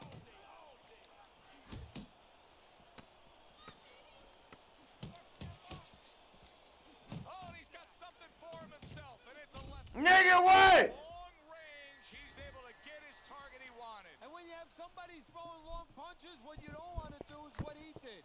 Pull back straight.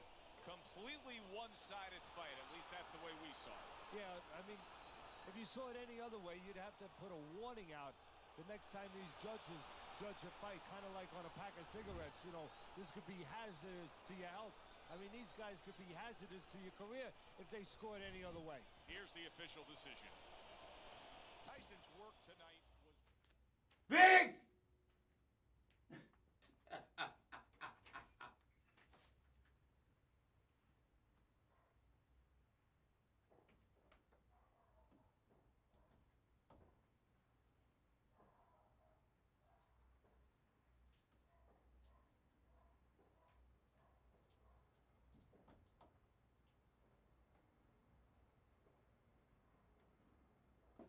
Werewolves and coyotes out in this motherfucker. Damn.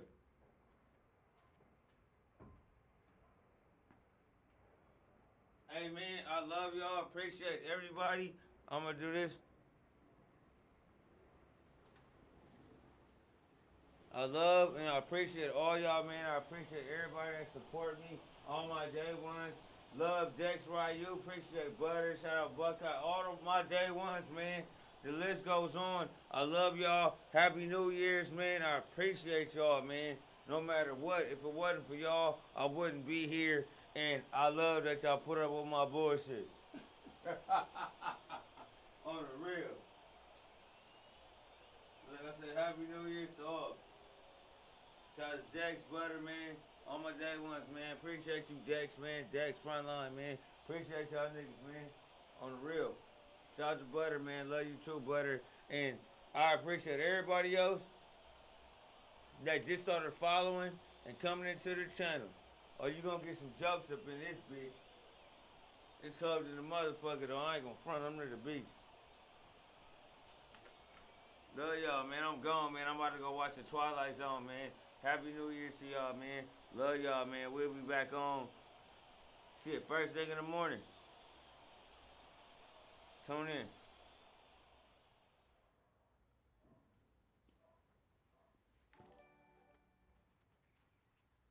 Oh, wait a minute. Hell no. Whoa, whoa, whoa, whoa, whoa. Whoa. Nigga, I was just trying to get off. No! No! No! Happy New Year's, Nev. No! Fuck you got going on, nigga. Keep the doors locked, nigga. Hashtag keep the doors locked, nigga. Don't open them doors, nigga.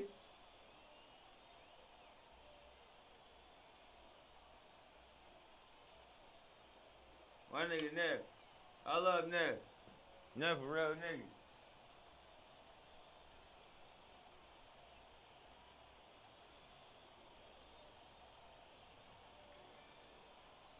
Nev!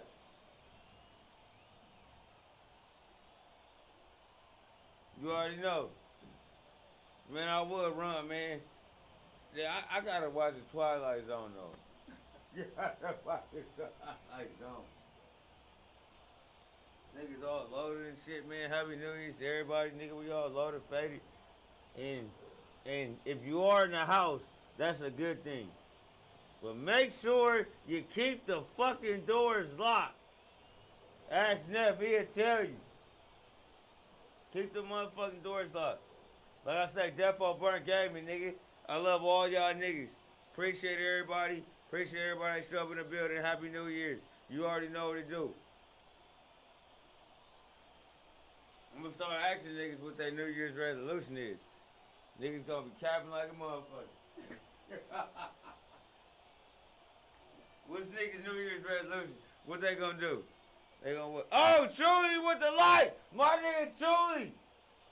Happy New Year's to you, my nigga! Love that nigga too, he a day one. Shout out to Truly, man. Shout out to all my niggas up in this bitch. I should keep running. Only way I run is Neff on Xbox right now. I'll play him right now. On Xbox right now, nigga. On the Madden, nigga. What's happening? I'll run it right now. Right now. Love y'all though, man. Appreciate, hey, hit them like, follows, and the share buttons, man. My niggas. Hey, these niggas over here busting over here, man. I'm about to go break out the AK.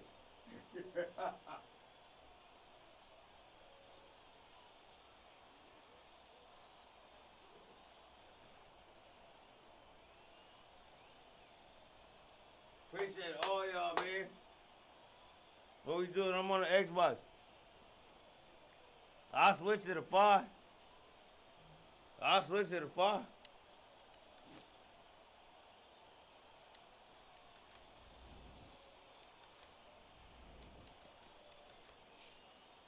I ain't writing down nigga. You need to check. What? You don't see that? Happy New Year's, Truly. You gotta say it twice. Truly, Truly, my niggas.